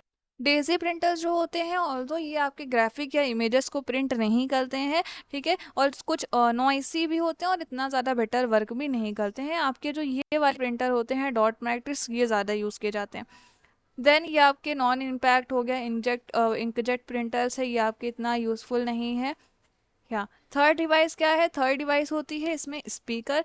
स्पीकर क्या होता है, स्पीकर आउटपुट डिवाइस होते हैं नॉर्मली। यहाँ पे जो हमें डेटा आवाज़ के फॉर्म में हम सुन के क्या करते हैं, हमें सुन के आउटपुट डेटा मिलता है, ठीक है। साउंड कार्ड की ज़रूरत होती है कि जो आपका कंप्यूटर का सिस्टम है, सीपीयू है, आप उसमें सीपीयू में साउंड कार्ड को कनेक्ट कर दें और जो भी डेटा होगा, आउटपुट का डेटा, वो हमें थ्रू द साउंड्स हमें पता चल जाएगा, ठीक है। लाइक अगर आप म्यूजिक भी सुन रहे हो कंप्यूटर से, तो आपने उसमें इंस्ट्रक्शन दिए हुए हैं, किसी भी तरह से बोल के बताया हुआ है कि ये सॉन्ग प्ले हो, और सिंपली आपका अगर ये साउंड्स कनेक्ट हैं आपके सीपीयू से, आपके कंप्यूटर से, तो क्या होगा, म्यूजिक जो आपका आउटपुट है वो इसके थ्रू हमें सुनने को मिलेगा, ठीक है। देन इसके अलावा नेक्स्ट डिवाइस क्या होती है, प्लॉटर, ठीक है। प्लॉटर्स का यूज सिंपली किस लिए होता है, आपको एक चीज ध्यान रखनी है, प्लॉटर का यूज होता है जो ग्राफिकल आउटपुट होता है, ठीक है। पिक्चर्स के फॉर्मेट में डेटा जो होता है, ग्राफिक्स के फॉर्मेट में होता है, वो डेटा को हम निकालने के लिए, वो डेटा को निकालने के लिए लाइक लाइंस वगैरह बनानी है, तो वहाँ पे हम प्लॉटर का यूज़ करते हैं। और इंजीनियर्स वगैरह हो गए, डॉक्टर्स हो गए, तो वो इसका ज़्यादा यूज़ करते हैं, जिन्हें स्ट्रक्चर डिज़ाइन करने रहते हैं या बिल्डिंग डिज़ाइन करनी है, ठीक है। देन ये आपका लास्ट वन क्या होता है, स्क्रीन इमेज प्रोजेक्टर। प्रोजेक्टर्स जो आपने सिंपली देखे होंगे पहले, तो अभी पिक्चर्स वगैरह भी दिखाई जाती है, मूवीज़ हॉल में भी ये यूज़ होते हैं। तो ये ऐसे आउटपुट डिवाइस होते हैं जिनके थ्रू स्क्रीन पे आपकी इमेज भी शो होती है एंड ऑल दो साथ में वॉल्यूम भी आती है। तो ये आपके प्रेजेंटेशंस में, मीटिंग्स में भी इसका यूज़ होता है, मूवीज़ देखने के लिए भी यूज़ होता है, राइट। तो ये आपके कुछ कॉमन हार्डवेयर डिवाइसेस थे जिसके अंडर आज हमने स्टडी किया कौन कौन से input devices and output devices, right. तो इस पार्ट में हम लोग यहाँ तक के पढ़ते हैं। फ्रॉम द नेक्स्ट पार्ट हम डिस्कस करेंगे another topics. Thank you. Hello students, so in the last video हमने डिस्कस किया था अबाउट द हार्डवेयर। नाउ हम स्टार्ट करेंगे विद द ऑपरेटिंग सिस्टम। ठीक है, इसके रिलेटेड कुछ बेसिक चीज़ें, introduction to operating system. So operating system, सबसे पहले हम डिस्कस करेंगे ऑपरेटिंग सिस्टम होता क्या है, इसके कॉन्सेप्ट के बारे में। ठीक है, तो आप देखिए कंप्यूटर के ऑलमोस्ट कंपोनेंट्स, अगर ऑल ओवर आप देखिए कंप्यूटर के कंपोनेंट्स दो तरह के होते हैं। इधर वो क्या होते हैं, हार्डवेयर होते हैं या तो फिर सॉफ्टवेयर होते हैं, राइट। सो ऑपरेटिंग सिस्टम नाम से ही लग रहा है, मींस ऑपरेट कर रहा है किसी चीज़ को। अब ऑपरेशन क्या हो रहे हैं, कंप्यूटर्स में ही है। ये एक तरह से आपका एक ऐसा प्रोग्राम होता है, कह सकते हो, ठीक है, जो एक इंटरफेस, एक इंटरमीडियरी की तरह वर्क करता है कंप्यूटर के हार्डवेयर और उसके यूज़र के बीच में। ठीक है, अब यूज़र है जो हार्डवेयर को यूज़ कर रहा है, डिफरेंट आपके कीबोर्ड हैं, माउस हैं, डिफरेंट डिफरेंट हार्डवेयर हैं, राइट। तो हम उसे यूज़ कर रहे हैं, तो वो कंप्यूटर पे जो चल रहा है, सारी चीज़ें हमें मॉनिटर पे शो हो रही हैं। हम लोग अगर कुछ इंस्ट्रक्शन दे रहे हैं, उनका प्रोसेसिंग हो रहा है, तो उसको करने के लिए वो सारी प्रोसेसिंग वर्क कैसे कर रहे हैं, लाइक हार्डवेयर ही हैं आपके। अगर सपोज कीबोर्ड है, ठीक है, अब कीबोर्ड पे अगर यूज़र कोई डाल रहा है, कुछ इन्फॉर्मेशन डाल रहा है कीबोर्ड के थ्रू, तो वो किस तरह से अंदर जाके प्रोसेसिंग हो रही है, तो कोई ना कोई ऐसा इंटरमीडियरी होगा, कोई ऐसा प्रोग्राम कंप्यूटर के अंदर बिल्टअप होगा जिसके अंदर ये सारी चीज़ें फीड होंगी कि आप इंस्ट्रक्शन जब दोगे तो वो अंदर जाके किस तरह से ऑपरेट करेंगे, राइट। तो उस प्रोग्राम को, उस इंटरमीडियरी को क्या बोलते हैं, ऑपरेटिंग सिस्टम, राइट। लाइक देखिए ये क्या है, सपोज ये यूज़र है, ठीक है। देन अब यूज़र सॉफ्टवेयर आपके यहाँ पे एक ग्राफ के थ्रू देखें, ये लाइक यूज़र है, यूज़र वन है, कोई भी पर्सन है जो कंप्यूटर को यूज़ कर रहा है, राइट। तो कंप्यूटर को यूज़ वो किसके थ्रू करेगा, हार्डवेयर के थ्रू करेगा, ऑफ कोर्स। हार्डवेयर जितने भी हैं, जो हार्डवेयर्स आपके हैं, इनपुट आउटपुट डिवाइसेस होती हैं, कुछ भी हो सकता है, किसी भी टाइप का हार्डवेयर। तो हार्डवेयर और यूज़र के बीच में एक और चीज़ होती है जिसे बोलते हैं सॉफ्टवेयर। ठीक है, सॉफ्टवेयर ऐसे प्रोग्राम्स होते हैं जिन्हें we can't see, we can't touch them, right. तो ये सिर्फ और सिर्फ आपके बैकग्राउंड में वर्क कर रहे होते हैं। सॉफ्टवेयर भी, वो भी दो तरह के होते हैं, एक होते हैं सिस्टम सॉफ्टवेयर, सिस्टम सॉफ्टवेयर जैसे विंडोज़ वगैरह हो गया, और एक आपके होते हैं एप्लीकेशन सॉफ्टवेयर।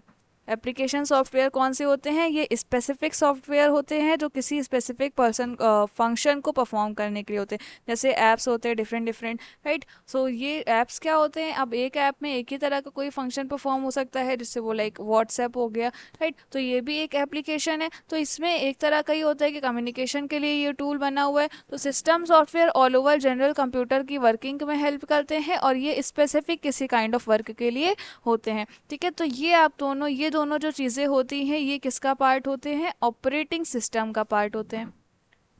ठीक है, सो यूज़र और हार्डवेयर के बीच में जो इंटरेक्शन हो रहा है, वो इंटरेक्शन किसके ज़रिए से हो रहा है, जो प्रोग्रामिंग चल रही है हार्डवेयर को हम यूज़ करके, हम अपना आउटपुट रिजल्ट हमें मिल रहा है, वो रिजल्ट हमें मिल रहा है because of these softwares inbuilt in the computer system in the form of the programming, right, जिन्हें हम बोलते हैं ऑपरेटिंग सिस्टम सिंपली। ठीक है, यहाँ पे देखिए डेफिनेशन भी मेंशन है ऑपरेटिंग सिस्टम की, क्या, an operating system is an interface between a computer user, जो कंप्यूटर को यूज़ कर रहा है, और जो कंप्यूटर्स के हार्डवेयर हैं, राइट। तो ये वो सॉफ्टवेयर होते हैं जो सारे बेसिक टास्क परफॉर्म करते हैं, राइट। लाइक आपको पता है डेटा अब क्या होता है, कंप्यूटर के में स्टोर रहता है। अब स्टोरेज जो उसका होगा वहाँ फोल्डर के फॉर्म में होगा, तो फाइल मैनेजमेंट से रिलेटेड चीज़ें हो गई कि फाइल्स को मैनेज करना है, स्टोरेज है हो गया, मेमोरी को मैनेज करना है, जितने भी प्रोसेस हो रहे हैं सीपीयू के अंडर प्रोसेस हो रहे हैं, इनपुट को आउटपुट में कन्वर्ट करने के लिए उससे मैनेज करना, इनपुट आउटपुट को हैंडल करना, राइट, जो इंस्ट्रक्शन आ रहे हैं उसको हैंडल करके रिजल्ट्स देना, वो सारी चीज़ें वर्क हो गया। देन अदर जितने भी आपकी चीज़ें हैं, जितने भी पेरिफेरल डिवाइसेस हैं, लाइक डिस्क ड्राइव्स हैं, प्रिंटर्स हैं, जो कंप्यूटर से कनेक्ट रहते हैं, उनके वर्किंग के इंटरनल सारी चीज़ें देखना किसका वर्क होता है, ऑपरेटिंग सिस्टम का वर्क होता है। ठीक है, तो कंप्यूटर के अंदर ऑपरेटिंग सिस्टम एक तरह से आपका बोला जाता है ये रिसोर्स एलोकेटर होता है। रिसोर्स एलोकेटर डिफरेंट काइंड के रिसोर्स होते हैं। अब हार्डवेयर में डिवाइसेस हैं तो वो सारी डिफरेंट काइंड की डिवाइसेस होती है, सॉफ्टवेयर के अंदर सिस्टम सॉफ्टवेयर है, एप्लीकेशन सॉफ्टवेयर है, तो इनका यूज़ कैसे होना है, किस तरह से होना है, राइट। मेमोरी स्पेस हो गया, फाइल स्टोरेज स्पेस देखना, इनपुट आउटपुट डिवाइसेस को देखना, सारे जितने भी रिसोर्सेस हैं। ठीक है, सो ऑपरेटिंग सिस्टम एक मैनेजर की तरह वर्क करता है, जो जैसे एक ऑर्गेनाइजेशन में मैनेजर होता है। मैनेजर का नाम क्या वर्क होता है, एक्चुअल में काम करने वाले लोग कौन है, ह्यूमन रिसोर्स हो गया, रॉ मटेरियल हो गया। ठीक है, रॉ मटेरियल है या कैपिटल आपने लगा रखी है, तो इन तीनों चीज़ों का ऑप्टिमम यूटिलाइजेशन करना, इनको वर्किंग पे लगाना, इन्हें मैनेज करना एक ऑर्गेनाइजेशन में मैनेजर का काम होता है। उसी तरह से कंप्यूटर के अंदर रिसोर्सेज को मैनेज करना ऑपरेटिंग सिस्टम का काम होता है। ऑपरेटिंग सिस्टम एक मैनेजर की तरह वर्क करता है इन रिसोर्सेज का, इनको हर रिसोर्सेज को, लाइक कोई भी एप्लीकेशन सॉफ्टवेयर है। ठीक है, अब कोई एप्लीकेशन सिंपल आप सॉफ्टवेयर ले लो जिसको यूज़ करना है, तो हर प्रोग्राम को, एक सॉफ्टवेयर को बनाने के लिए प्रोग्रामिंग आपकी होती है। ठीक है, प्रोग्रामिंग होने के बाद ही वो जैसी प्रोग्रामिंग होगी उसके अकॉर्डिंगली ही वो वर्क करता है। प्रोग्रामिंग भी स्पेसिफिक होती है जैसा हमें यूज़ कराना हो सॉफ्टवेयर को। ठीक है, तो हर स्पेसिफिक प्रोग्राम्स डेवलप करना, एलोकेट करना अलग अलग रिसोर्सेज को। ठीक है, कि वो कैसे अपना नेसेसरी टास्क परफॉर्म कर सके, ये आपका सारी चीज़ें आती हैं अंडर द ऑपरेटिंग सिस्टम। ठीक है, ये सारी चीज़ें कौन करता है, ऑपरेटिंग सिस्टम करता है, राइट। तो ये ऑपरेटिंग सिस्टम को एक तरह से रिसोर्स एलोकेटर के अलावा इसे कंट्रोल प्रोग्राम भी बोला जाता है। ठीक है, कंट्रोलिंग करना लाइक इसका वर्क है, राइट, कि जो एक्टिविटीज़ हो रही हैं ये देखना कि प्रॉपरली सारी एक्टिविटीज़ हो। ठीक है, एंड कोई भी आपका एरर ना हो, ये सारा चीज़ें किसके वर्क होता है, ये सारा चीज़ें आते हैं under the concept of operating system. ठीक है, कि एलोकेट करना रिसोर्सेज का, ताकि वो वेरियस टास्क या वेरियस यूजर्स के डिमांड के अकॉर्डिंगली टास्क परफॉर्म कर पाए, और एक इंटरफेस की तरह वर्क करना। ठीक है, जो डिफरेंट एप्लीकेशंस प्रोग्राम है उनका मेंटेनेंस भी रखेगा। नाउ देखिए, ऑपरेटिंग सिस्टम भी डिफरेंट टाइप्स के होते हैं, कौन कौन से होते हैं। सो स्टार्ट करते हैं with the types of operating system.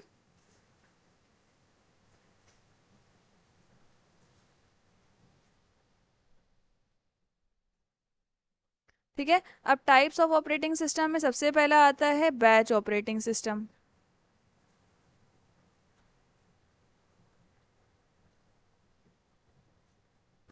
Right, batch operating system क्या है, यहाँ पे बैच अब नाम से ही लग रहा है, मीन्स कोई चीज़ क्या हो रही है, बहुत एक साथ आ रही है।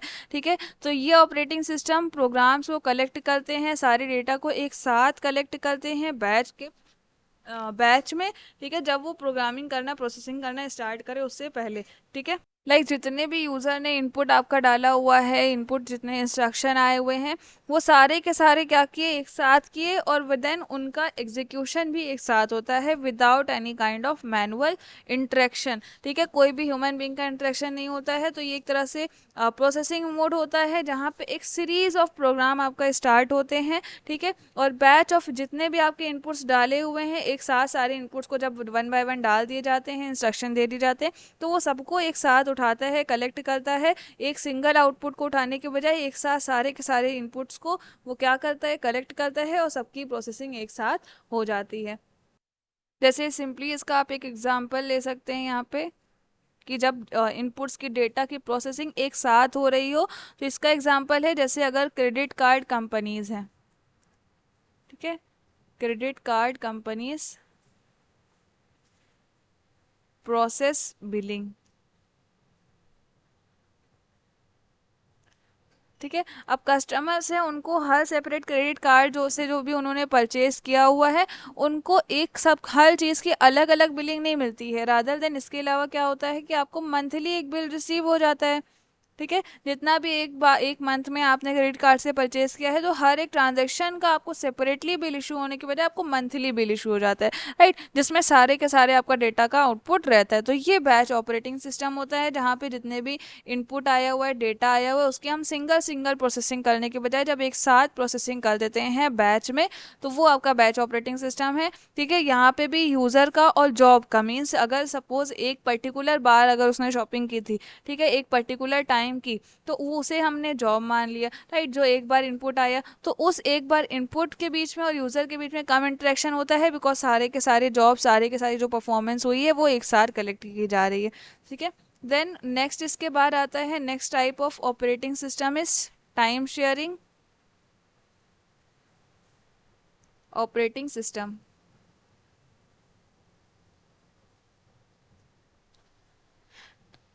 यहाँ पे क्या होता है, यहाँ पे हर पर्टिकुलर पर्सन को लाइक एक एग्जांपल के थ्रू इसे आप अंडरस्टैंड करें। सपोज एक आपका मेन फ्रेम कंप्यूटर है, मेन फ्रेम कंप्यूटर, इस कंप्यूटर के अंदर क्या होता है, ये अलाउ करता है कई सारे यूजर्स को कि वो उसमें लॉगिन कर सकते हैं। ठीक है, तो जितने भी यूजर इसमें लॉगिन करेंगे तो ईच यूजर को एक सेपरेट स्लॉट इसमें रहता है। Each user has a fixed time slot. ठीक है, लाइक एक टाइम पे अगर एक पर्सन लॉगिन कर रहा है तो उसका एक टाइम फिक्स हो जाएगा कि उसने 1-2 घंटा वो लॉगिन रहेगा, और देन जैसे ही वो स्विच ऑन करेगा या दूसरा पर्सन लॉगिन करना चाहेगा, तो जो पहले लॉगिन किया हुआ था उसका टाइम क्या हो जाएगा, एंड हो जाएगा, और न्यू पर्सन का न्यू स्लॉट बुक हो जाएगा, राइट। तो यहाँ पे भी मैनी यूजर्स को ये अलाउ करता है कि कंप्यूटर के जो रिसोर्सेस हैं वो बहुत सारे users at one time use कर सकते हैं।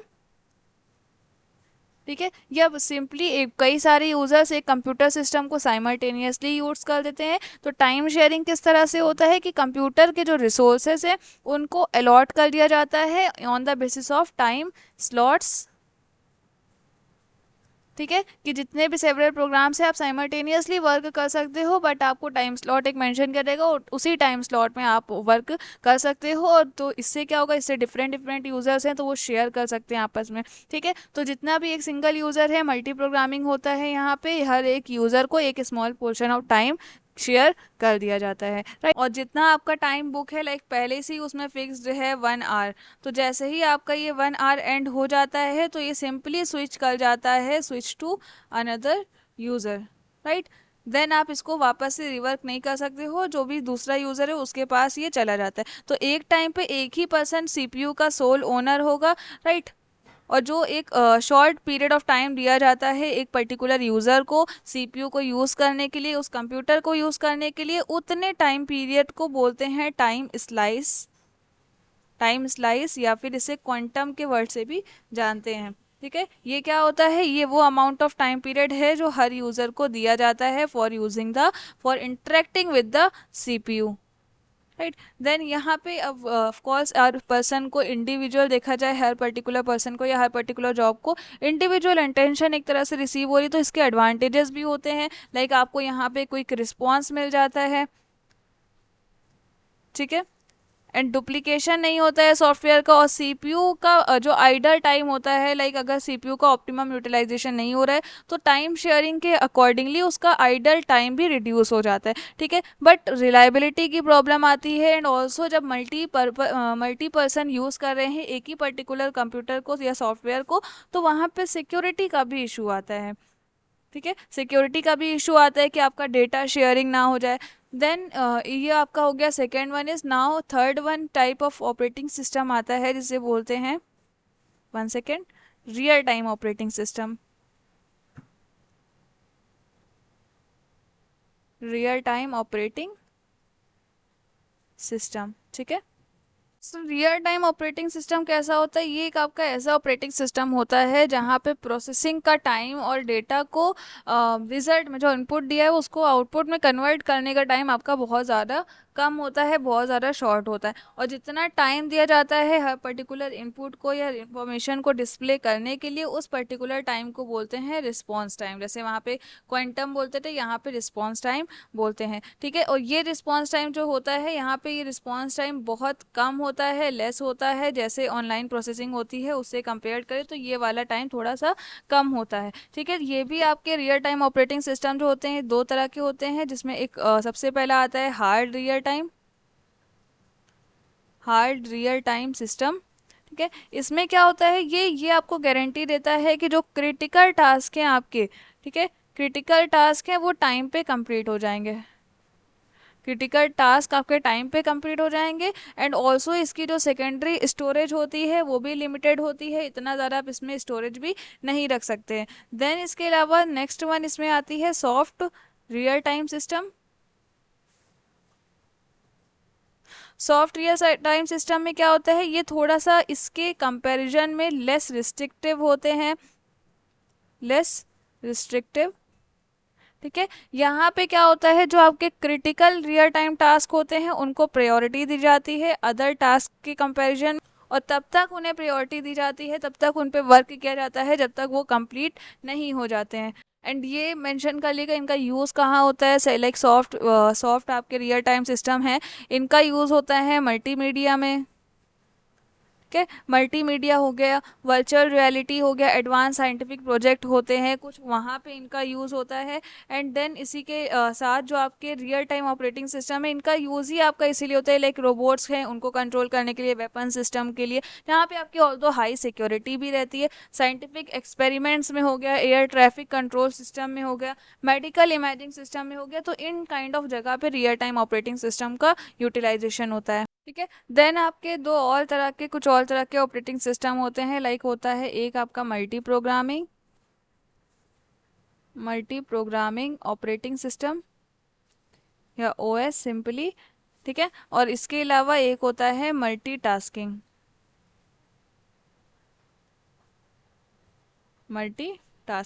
ठीक है। दोनों में देखिए ज़्यादा डिफरेंस नहीं होता है।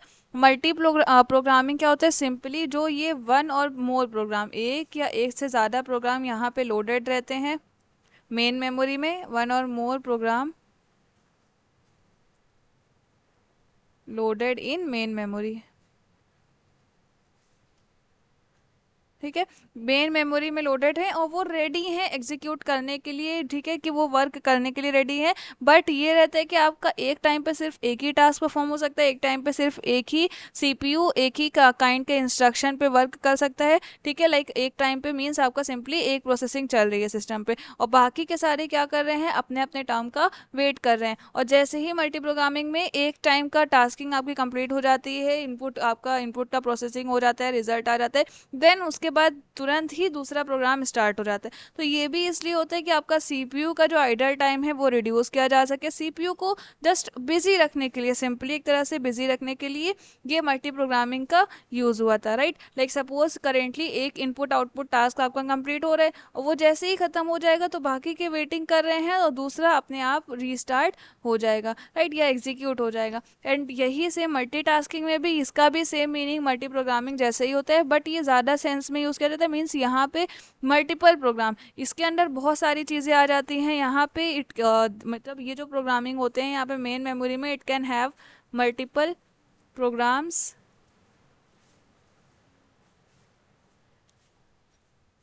प्रोसेसेस, टास्क्स, ठीक है। इसमें एक सेम टाइम पे रेडी होते हैं, एग्जीक्यूट करते हैं, ठीक है। लाइक सेम टाइम पे आप मल्टीपल प्रोग्राम्स को या प्रोसेसेस अगर हो रहे हैं, कोई भी टास्क परफॉर्म हो रहा है तो at the same time execute हो सकते हैं, ठीक है। तो ये आपका टाइप्स हो गया नाउ। अब इसके बाद अब हम लोग कुछ चीज़ें पढ़ेंगे, फंक्शन पढ़ेंगे या कंपोनेंट्स होगा आपका अबाउट द ऑपरेटिंग सिस्टम, ठीक है। Simply the operating system components के बारे में, लाइक इसमें क्या क्या चीज़ें होती हैं, इसके अंदर ये क्या क्या टास्क परफॉर्म करता है, राइट। या नाउ इसमें सबसे पहला आता है आपका प्रोसेस मैनेजमेंट।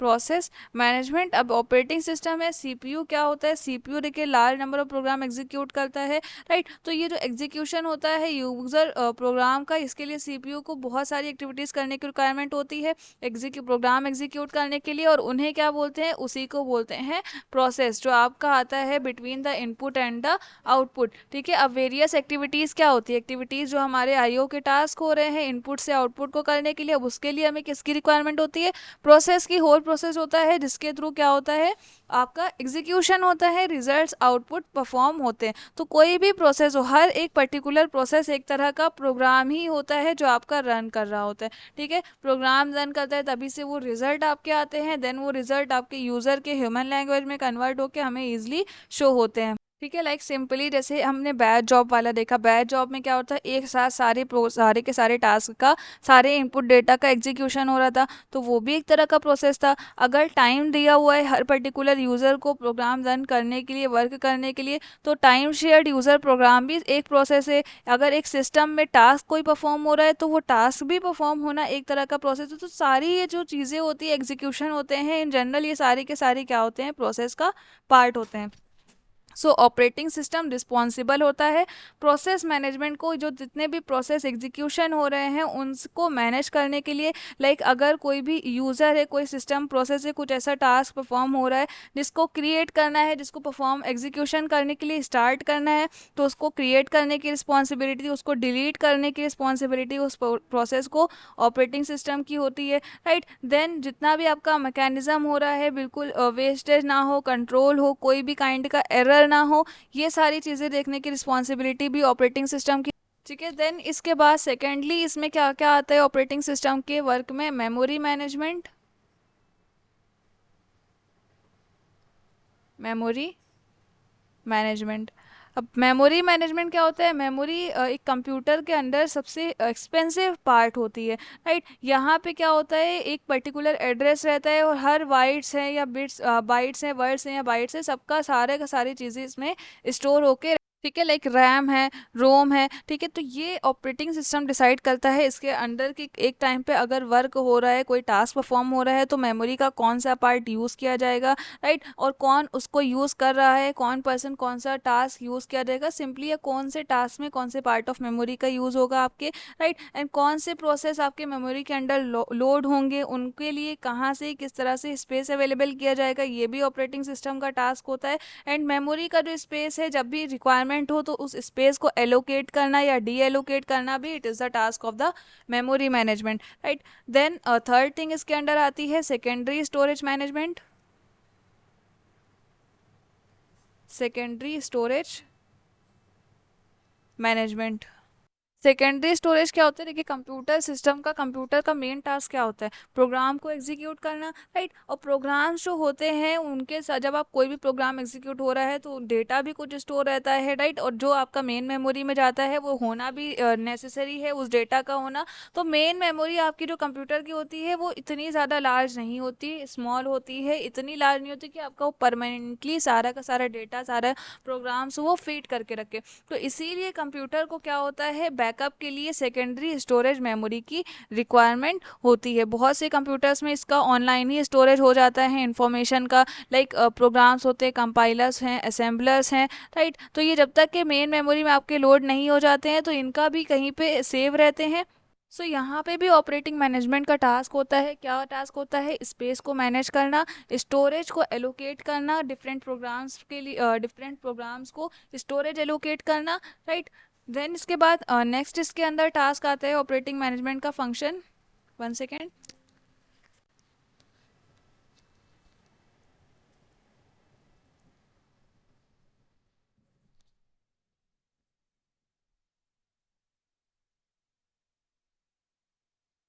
या the fourth one is IO management. IO क्या है, सिंपली इनपुट आउटपुट का मैनेज कर, ठीक है। लाइक जो कहते हैं इंटरफेस ये होता है हार्डवेयर के बीच में, हार्डवेयर और यूज़र के बीच में। तो सॉफ्टवेयर के थ्रू जो आपके जितने भी हार्डवेयर डिवाइसेस परफॉर्म कर रही हैं उनको ईजिली रन करना, किसी भी स्पेसिफिक हार्डवेयर डिवाइसेस को जब भी रिक्वायरमेंट हो सॉफ्टवेयर के थ्रू रन करना, ये टास्क इसका होता है ऑपरेटिंग सिस्टम का। देन इसके बाद नेक्स्ट आता है इसमें फाइल मैनेजमेंट।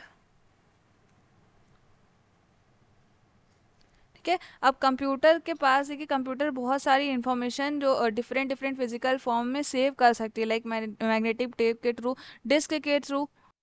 तो फाइल आपकी क्या होती है? फाइल आपकी एक तरह से कलेक्शन होता है इंफॉर्मेशन का, कलेक्शन ऑफ इंफॉर्मेशन, या वो भी जो सारी इंफॉर्मेशन जो क्रिएटर होगा, जो यूज़र होगा, जिसने इंफॉर्मेशन वो फीड कर रखी होगी। तो फाइल आपकी बहुत सारी चीज़ें रिप्रेजेंट करती है, बहुत सारे टेक्स्ट फाइल्स भी हो सकते हैं आपके, अल्फ़ाबेटिकल फॉर्म में भी हो सकते हैं, न्यूमेरिकल फॉर्म में भी आपकी डेटा फाइल हो सकती हैं, ठीक है। तो फाइल का भी जो स्टोरेज होता है, सीक्वेंस इनका बिट्स, बाइट्स, लाइन्स और रिकॉर्ड्स इनके अकॉर्डिंगली ही होता है। तो बहुत ही फाइल्स आपको पता है कंप्यूटर के अंदर जनरल एक चीज़ है। तो फाइल्स का भी यहाँ पे एग्जीक्यूशन करना, उन्हें मैनेज करना कि फाइल का क्रिएशन हो रहा हो या उनको डिलीशन उनका हो रहा हो, फाइल का ये करना किसका टास्क रहता है? कंप्यूटर ऑपरेटिंग सिस्टम का टास्क रहता है। देन फाइल को मैप करना डिस्क स्टोरेज में, बैकअप फाइल का आपको ईजिली मिल जाए ये चीज़ देखना, फाइल्स है उसका प्रोटेक्शन, उसकी सिक्योरिटी मेंटेन रखना, it is the work of the operating system. Then next इसमें फंक्शन आता है, इसमें प्रोटेक्शन, ठीक है। अब ऑपरेटिंग सिस्टम पे अगर वेरियस यूजर्स वर्क कर रहे हैं तो सारी किस या वेरियस एक्टिविटीज़ परफॉर्म कर रही हैं, तो एक प्रोसेस को, एक एक्टिविटी को दूसरी एक्टिविटी से प्रोटेक्ट करना भी it is the work of the operating system. Protection यहाँ पे आपको सिंपल ये चीज़ डिनोट करता है, access of programs, access of programs हो रहे हैं या प्रोसेस कोई भी हुआ है आपका, उसका एक्सेस किसको मिलना चाहिए और किसको नहीं मिलना चाहिए। तो प्रोटेक्शन इसमें नेसेसरी है, कोई भी अनऑथराइज्ड एक्सेस ना हो, कोई इनकॉम्पिटेंट यूज़र को आपके डेटा का एक्सेस ना मिल जाए, फाइल्स का एक्सेस ना मिल जाए, प्रोसेस हो रही है जो प्रोग्राम्स है उनका एक्सेस ना मिल जाए, ये ध्यान रखना, ये चीज़ देखना भी आपका ऑपरेटिंग सिस्टम ही परफॉर्म करता है। देन इसके अलावा इसमें नेक्स्ट चीज़ आती है ऑपरेशन में, नेटवर्किंग।